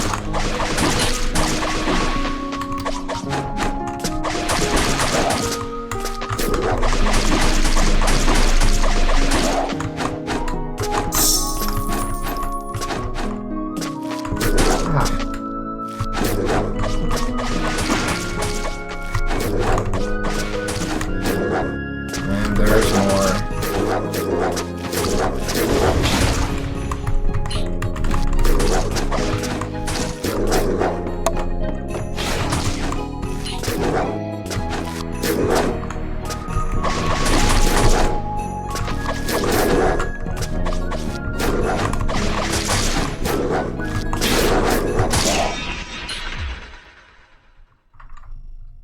Nothing, but I've got a good checkpoint now, so I can retry this as many times as it takes. I had something going on there, manipulating their AI a little bit.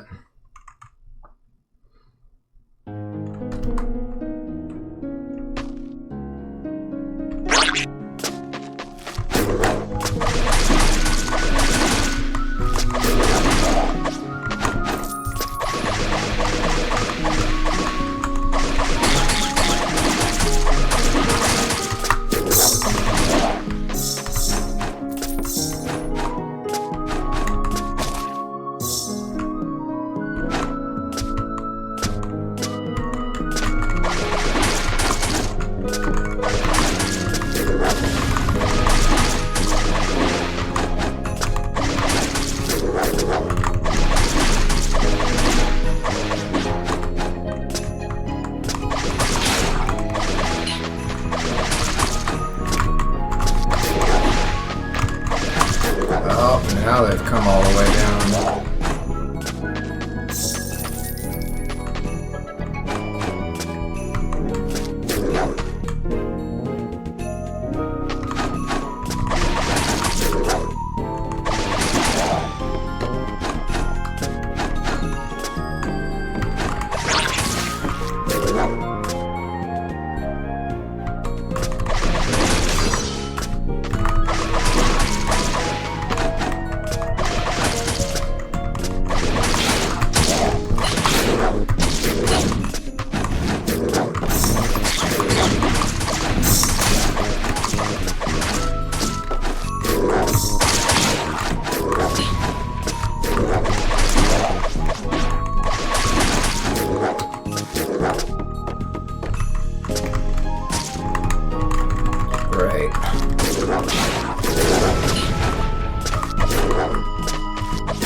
If only I had some indication of how much health he has. Is that something I can toggle in the options by any chance?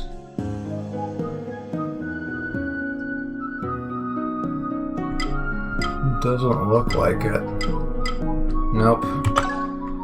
I can't see what his max health is, so I have no idea of how much progress I'm making towards him. Or if any of said progress is resetting.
this.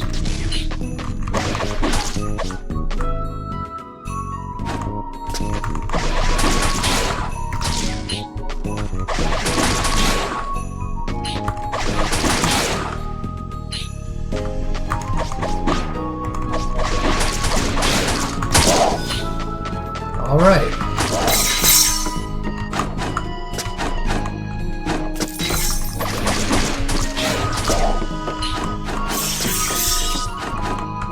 That's one side quest completed.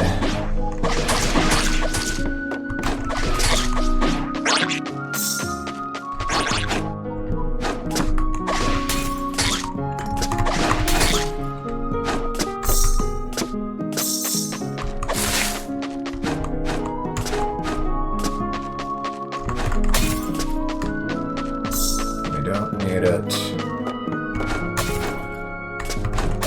Was there anything up here that I couldn't reach before? Doesn't look like it.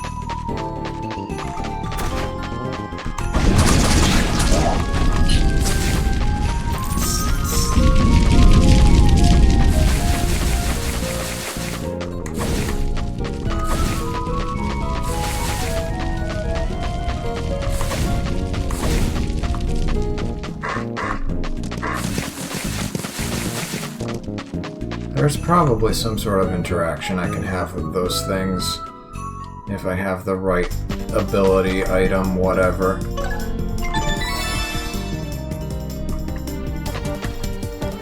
Okay, was there anything here that was out of my reach? Doesn't look like it. I don't have the key for that door. Oh, but I can get that chest now, I believe. Okay, let's warp to that middle save point first.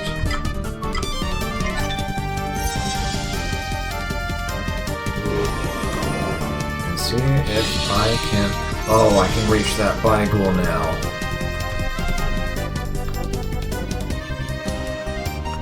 But I was gonna see if there's anything I can do with that. It has to be a spaceship now.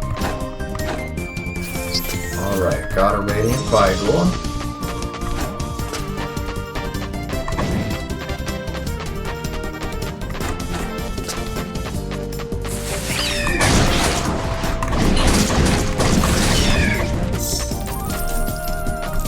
I can do with this thing yet.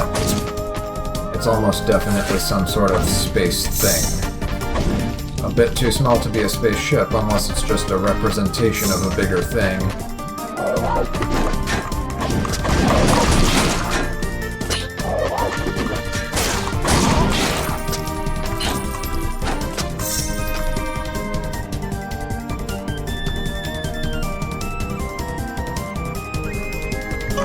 And I'll just walk over. Or run as the case may be.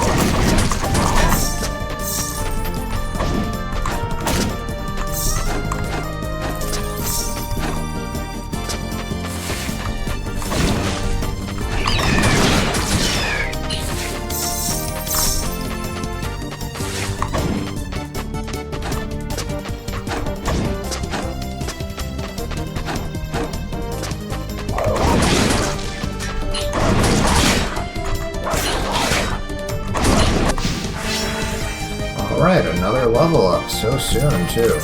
I probably got a ton of XP from that one bounty I just took care of.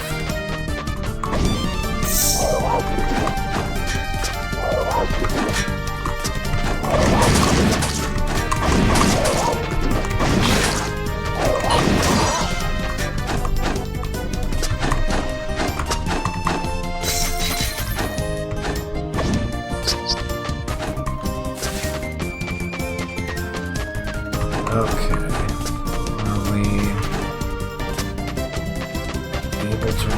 this thing yet. Yes. What are you? A lacrima fragment.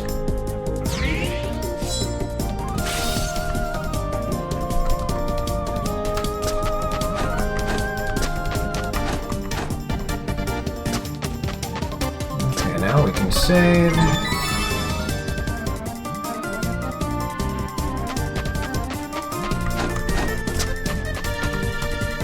Where is my objective? Okay, my objective is Tempest Plains West. Right, because when we tried going west the first time we were here, there was a cliff that was too high for us to climb, but now that we have the double jump, we should be fine.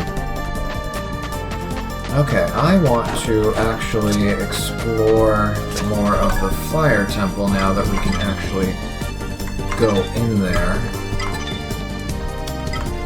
Where is the save point that... Oh, let's actually grab that chest. There are a couple of chests that require a double jump here that we should be able to grab.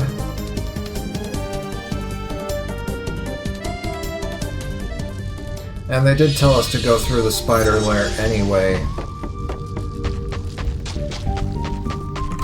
get to our destination. So even though the quest marker says our destination is in the Tempest Plains, chances are we have to go through here to get there. Let's see. Yep, it's here. I probably could have reached this. Yeah, I didn't need a double jump there. And there's the last part of the spider lair map. Yeah, I probably could have gotten this a long time ago.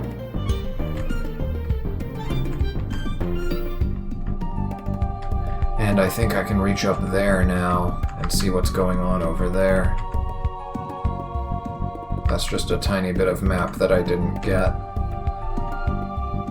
Probably not necessary for completion. It's probably more about getting all the chests.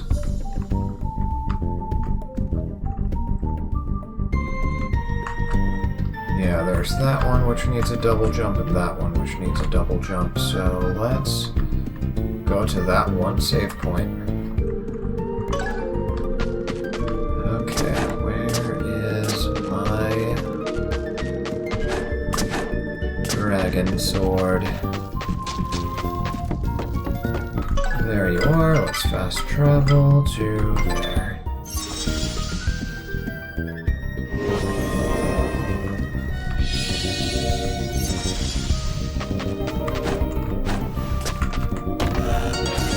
Alright, and that increases our maximum ammo. Perfect. We need some of that. And then if I go this way...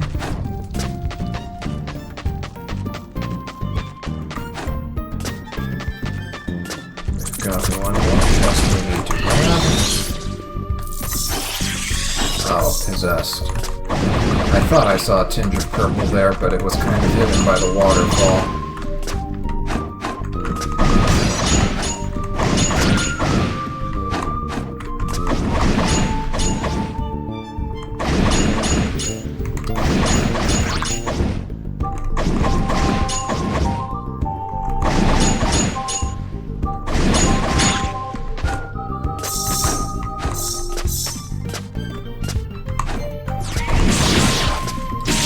Also, yep.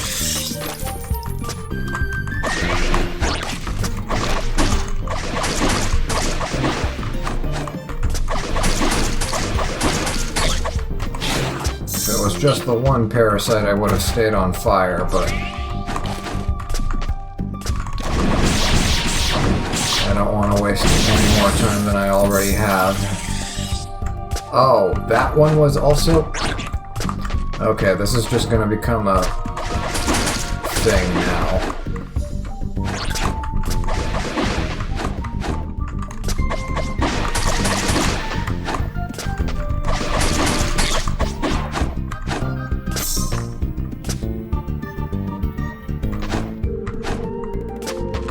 There we go.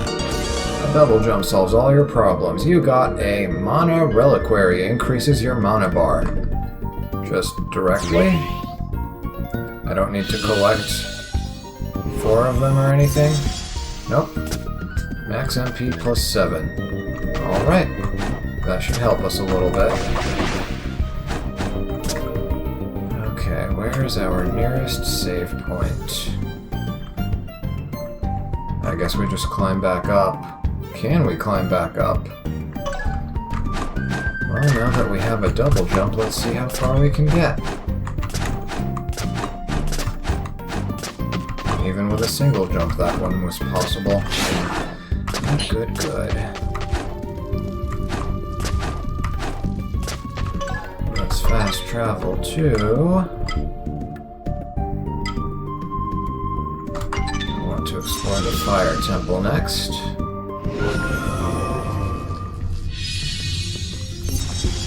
Let's save here so that we don't have to reclaim all those chests if something kills me in here. I assume that enemies in the fire temple will be resistant to fire.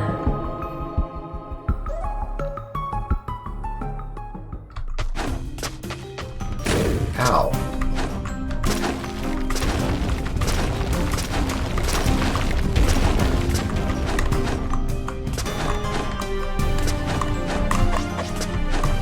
Oh. I just straight up can't. I guess I need to have an ability to knock down... Yeah, it looks like a double ladder, and I need to find a way to knock down... Okay, so it's not just a double jump that we were missing. There's something else that lets us yank down these incomplete ladders. You'd think I'd be able to just grab onto it in midair. I mean, we had that one part of the spider lair where I had to jump between, what was it, like ropes and stuff that I was climbing, so it's already established that this guy knows how to cling on to things in midair. But okay, no fire temple for me. Then let's try that upper path at the beginning of the spider lair.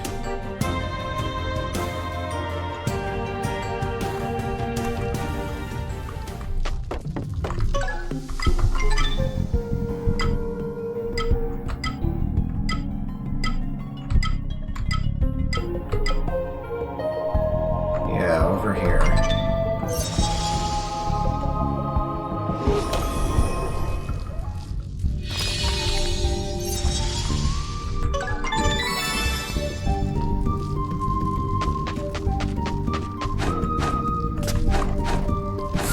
There we go.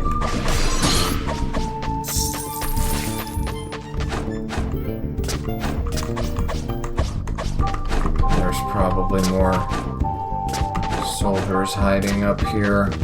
Those captured soldiers from that one side quest. There's probably one. Yep, you're here, aren't you? I knew it. I think that's 5 out of 6. I thought I was going to die in there. I don't know how to thank you. I'm getting out of here as soon as I can catch my breath. Alright, there's that. That's all there was up here, huh? I mean, it's still something. Okay, and that last missing soldier is probably in here, or down here once we learn how to swim. Or float, or whatever the ability is for moving through water.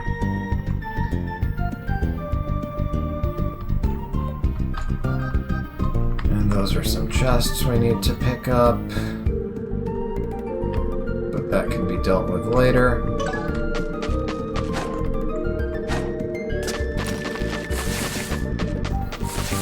Let's see what awaits us this way. I heard that. Yep. Oh my.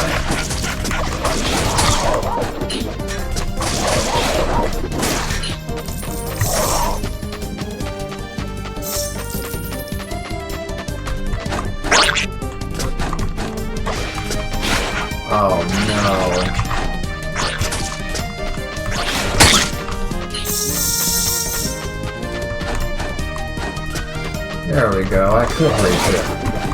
For a minute there, I thought I had to do something else.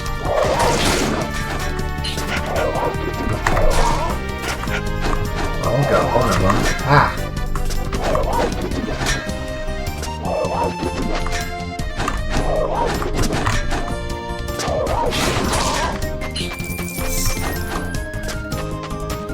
They're not even hard to beat, they're just annoyingly relentless. And even with a double jump, I still can't reach that. What's supposed to be up there? I can't even see what's supposed to be up there.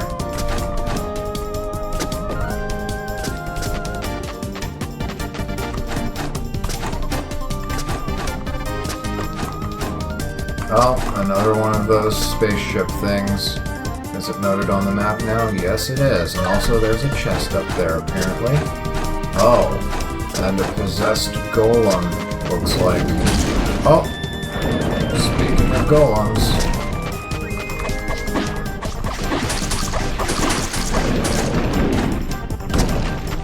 Possessed isn't even the right word. Infected.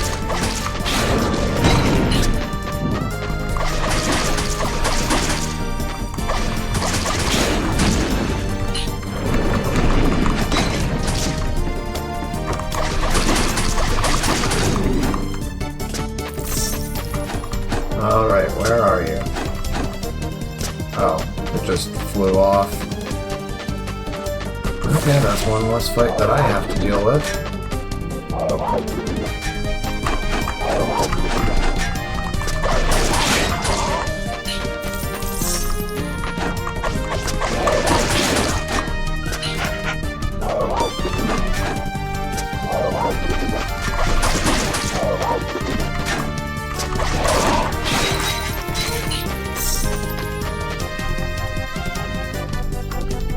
Yeah, there's no way I can reach that from this side, at least not yet.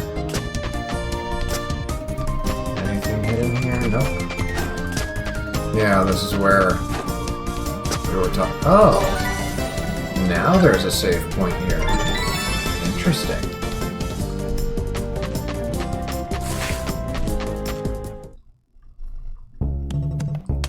Would you look at that?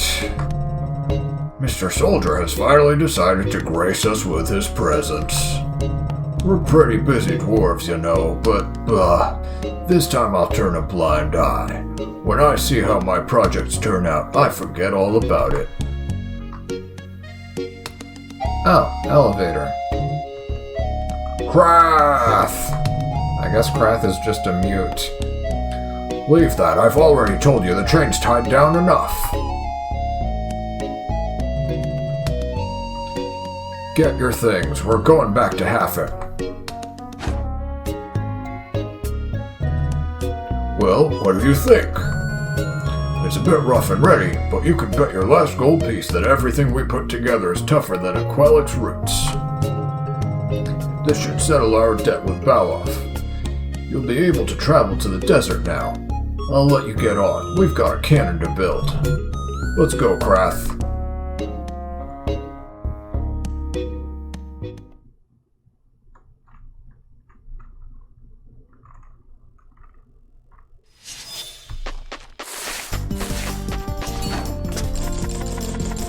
Alright. Let's see what awaits us up here. Oh. Floating islands.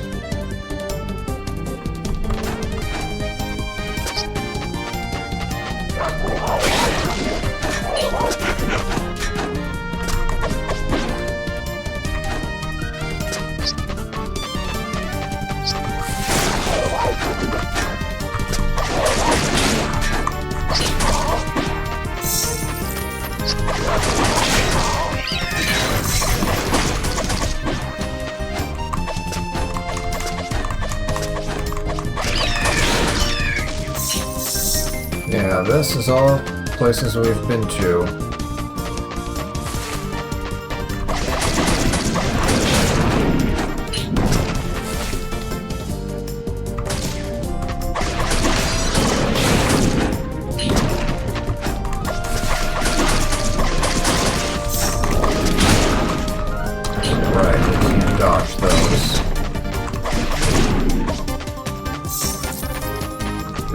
defend. I haven't pressed this button at all today.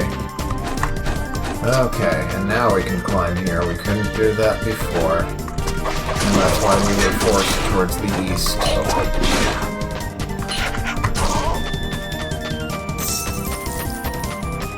Just get me a save point and then I'm ready to call it a day.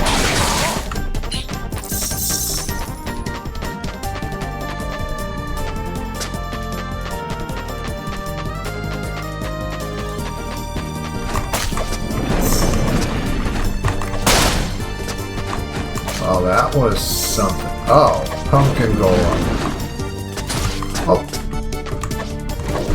Well, that was certainly different.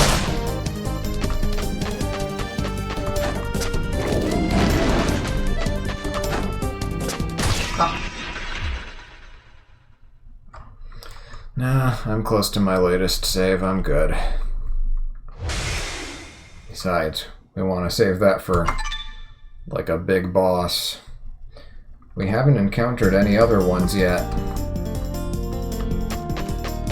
Okay, there's a checkpoint there. That's good.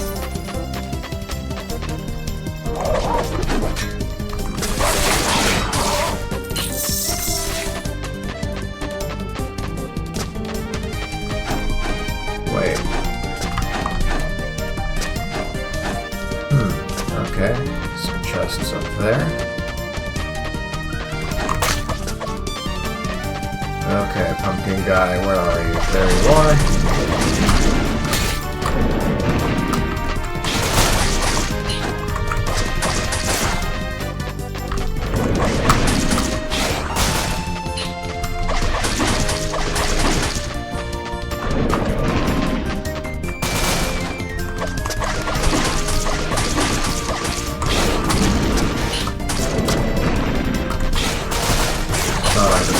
Time, but I guess not.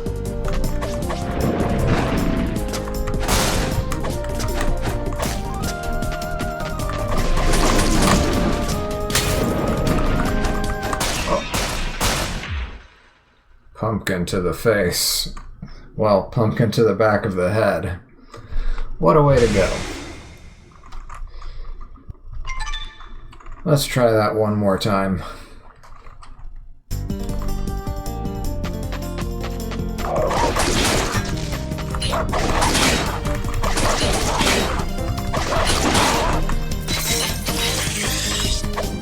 All right.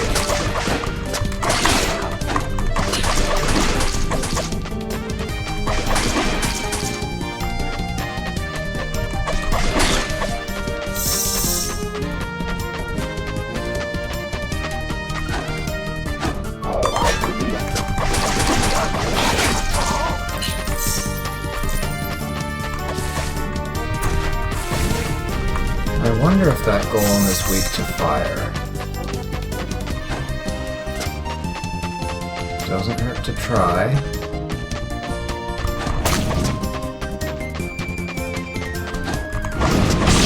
Oh, yes it is.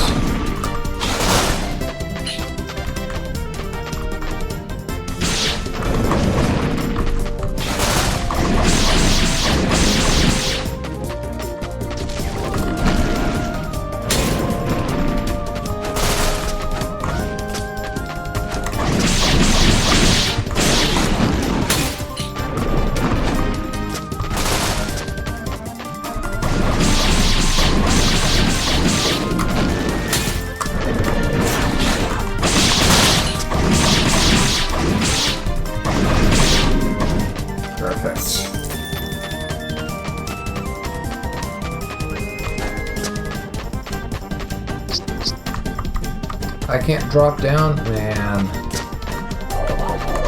Of course they wouldn't make it that easy.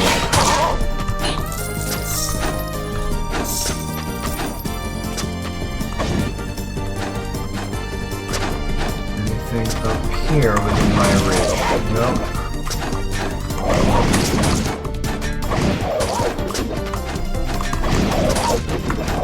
Can't even get anything from these guys. Oh, great. Another cave. What's the worst that could happen?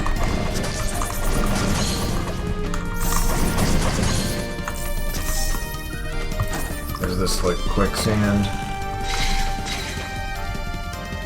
If I stay here for too long, will I start to drop? Nope, doesn't look like it.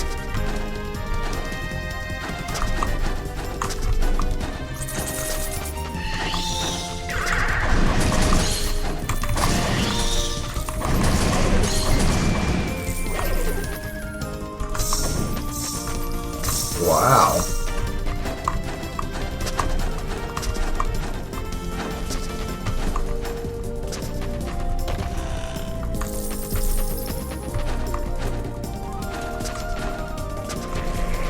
Oh.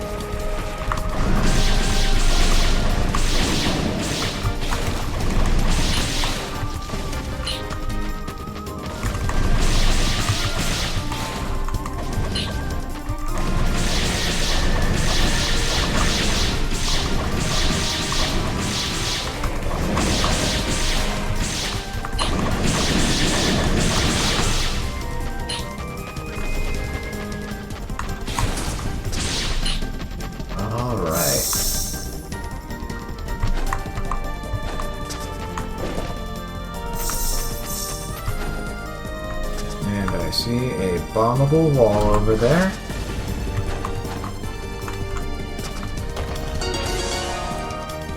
Enchanted Pendant. A novice sorcerer once donned this pendant to avoid becoming fatigued when using magic.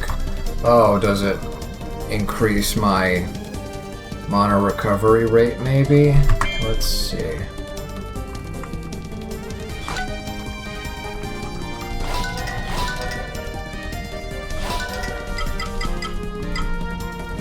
Minus 10% mana consumption.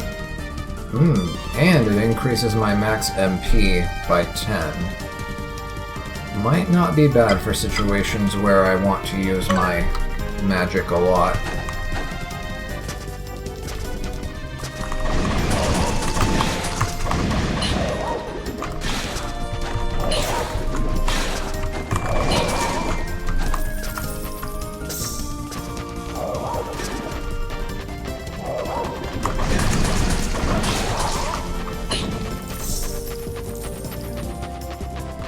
Oh.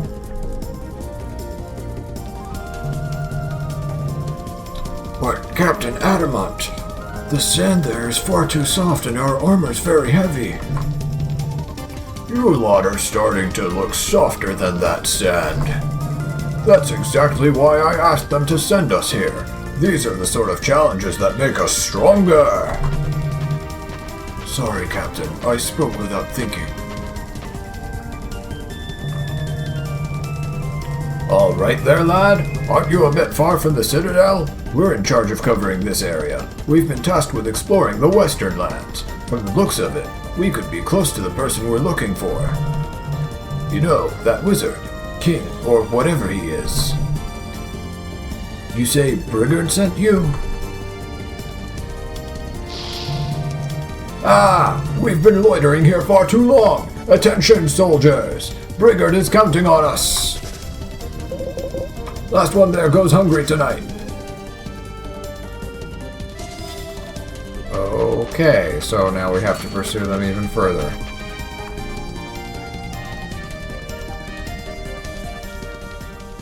Of course they wouldn't just return. Yeah, it looks like the next power we're going to get is probably sand, since we're going to the desert. Does that follow the order that shows in the menu? No, it doesn't. If we were going by menu order, it looks like water comes after fire. So yeah, that looks like what we will be getting next time. So yeah, is there anything else I want to do before leaving today? I guess maybe we have some new entries in the bestiary. Yeah, we can read those, and also let's teleport back to town and see what's up with the bounty we completed, or whatever it's called.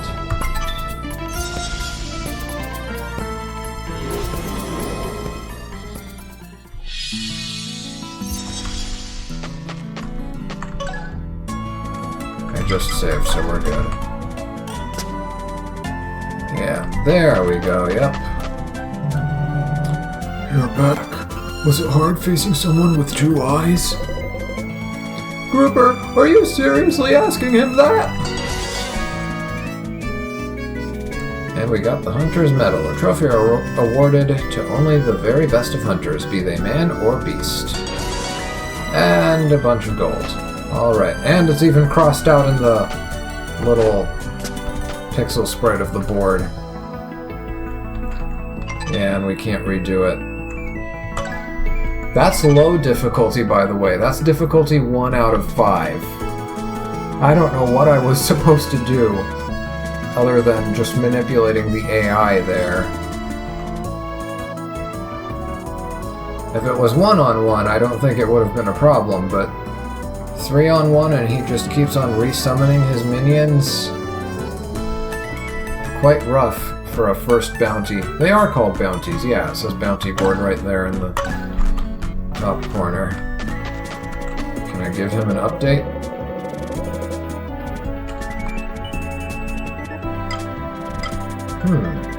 Oh, interesting.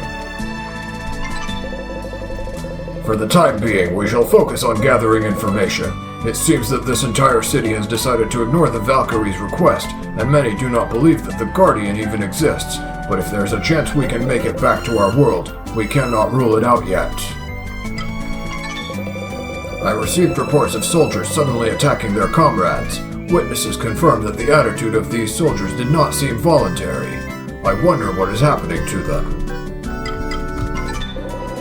Arxel's whereabouts are still unknown. I saw him moments before the earthquake. Could he be stuck somewhere? I get the feeling that he caused the earthquake.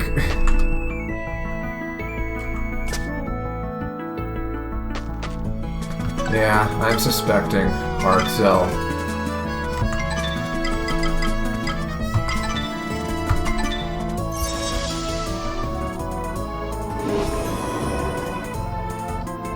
Is there anywhere else to explore? Let me look at these other maps. I mean, this is just planning ahead for next time. There's nothing to see here, nothing I can reach anyway.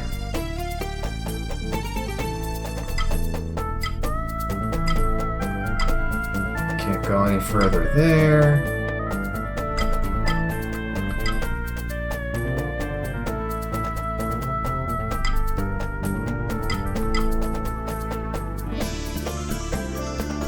Was there?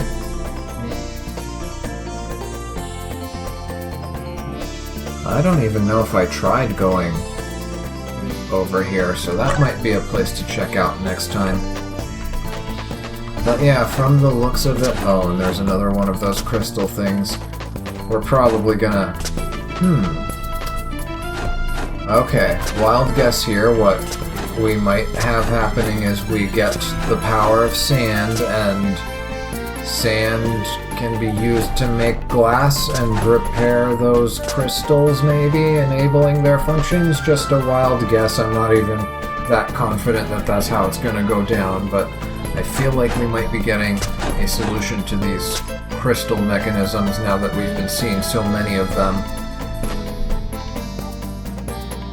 We're probably going to get something that'll help us work with that, either next part or the part after next, is my gut feeling anyway. But yeah, that was one more episode of Souldiers. Hope you enjoyed, despite the slow start with all the reading in the library. Again, I was concerned that maybe we would miss out on all that information if, you know, I advanced the main quest. If it turns out that all of those books just remain the same until the end of the game, which is certainly a possibility, then, well, at least we got it out of the way early. And it means we never have to worry about reading the stuff in the library again, unless I want to double check things anyway. But yeah, that is it for today. Hope you had fun, take care, and I will see you next time.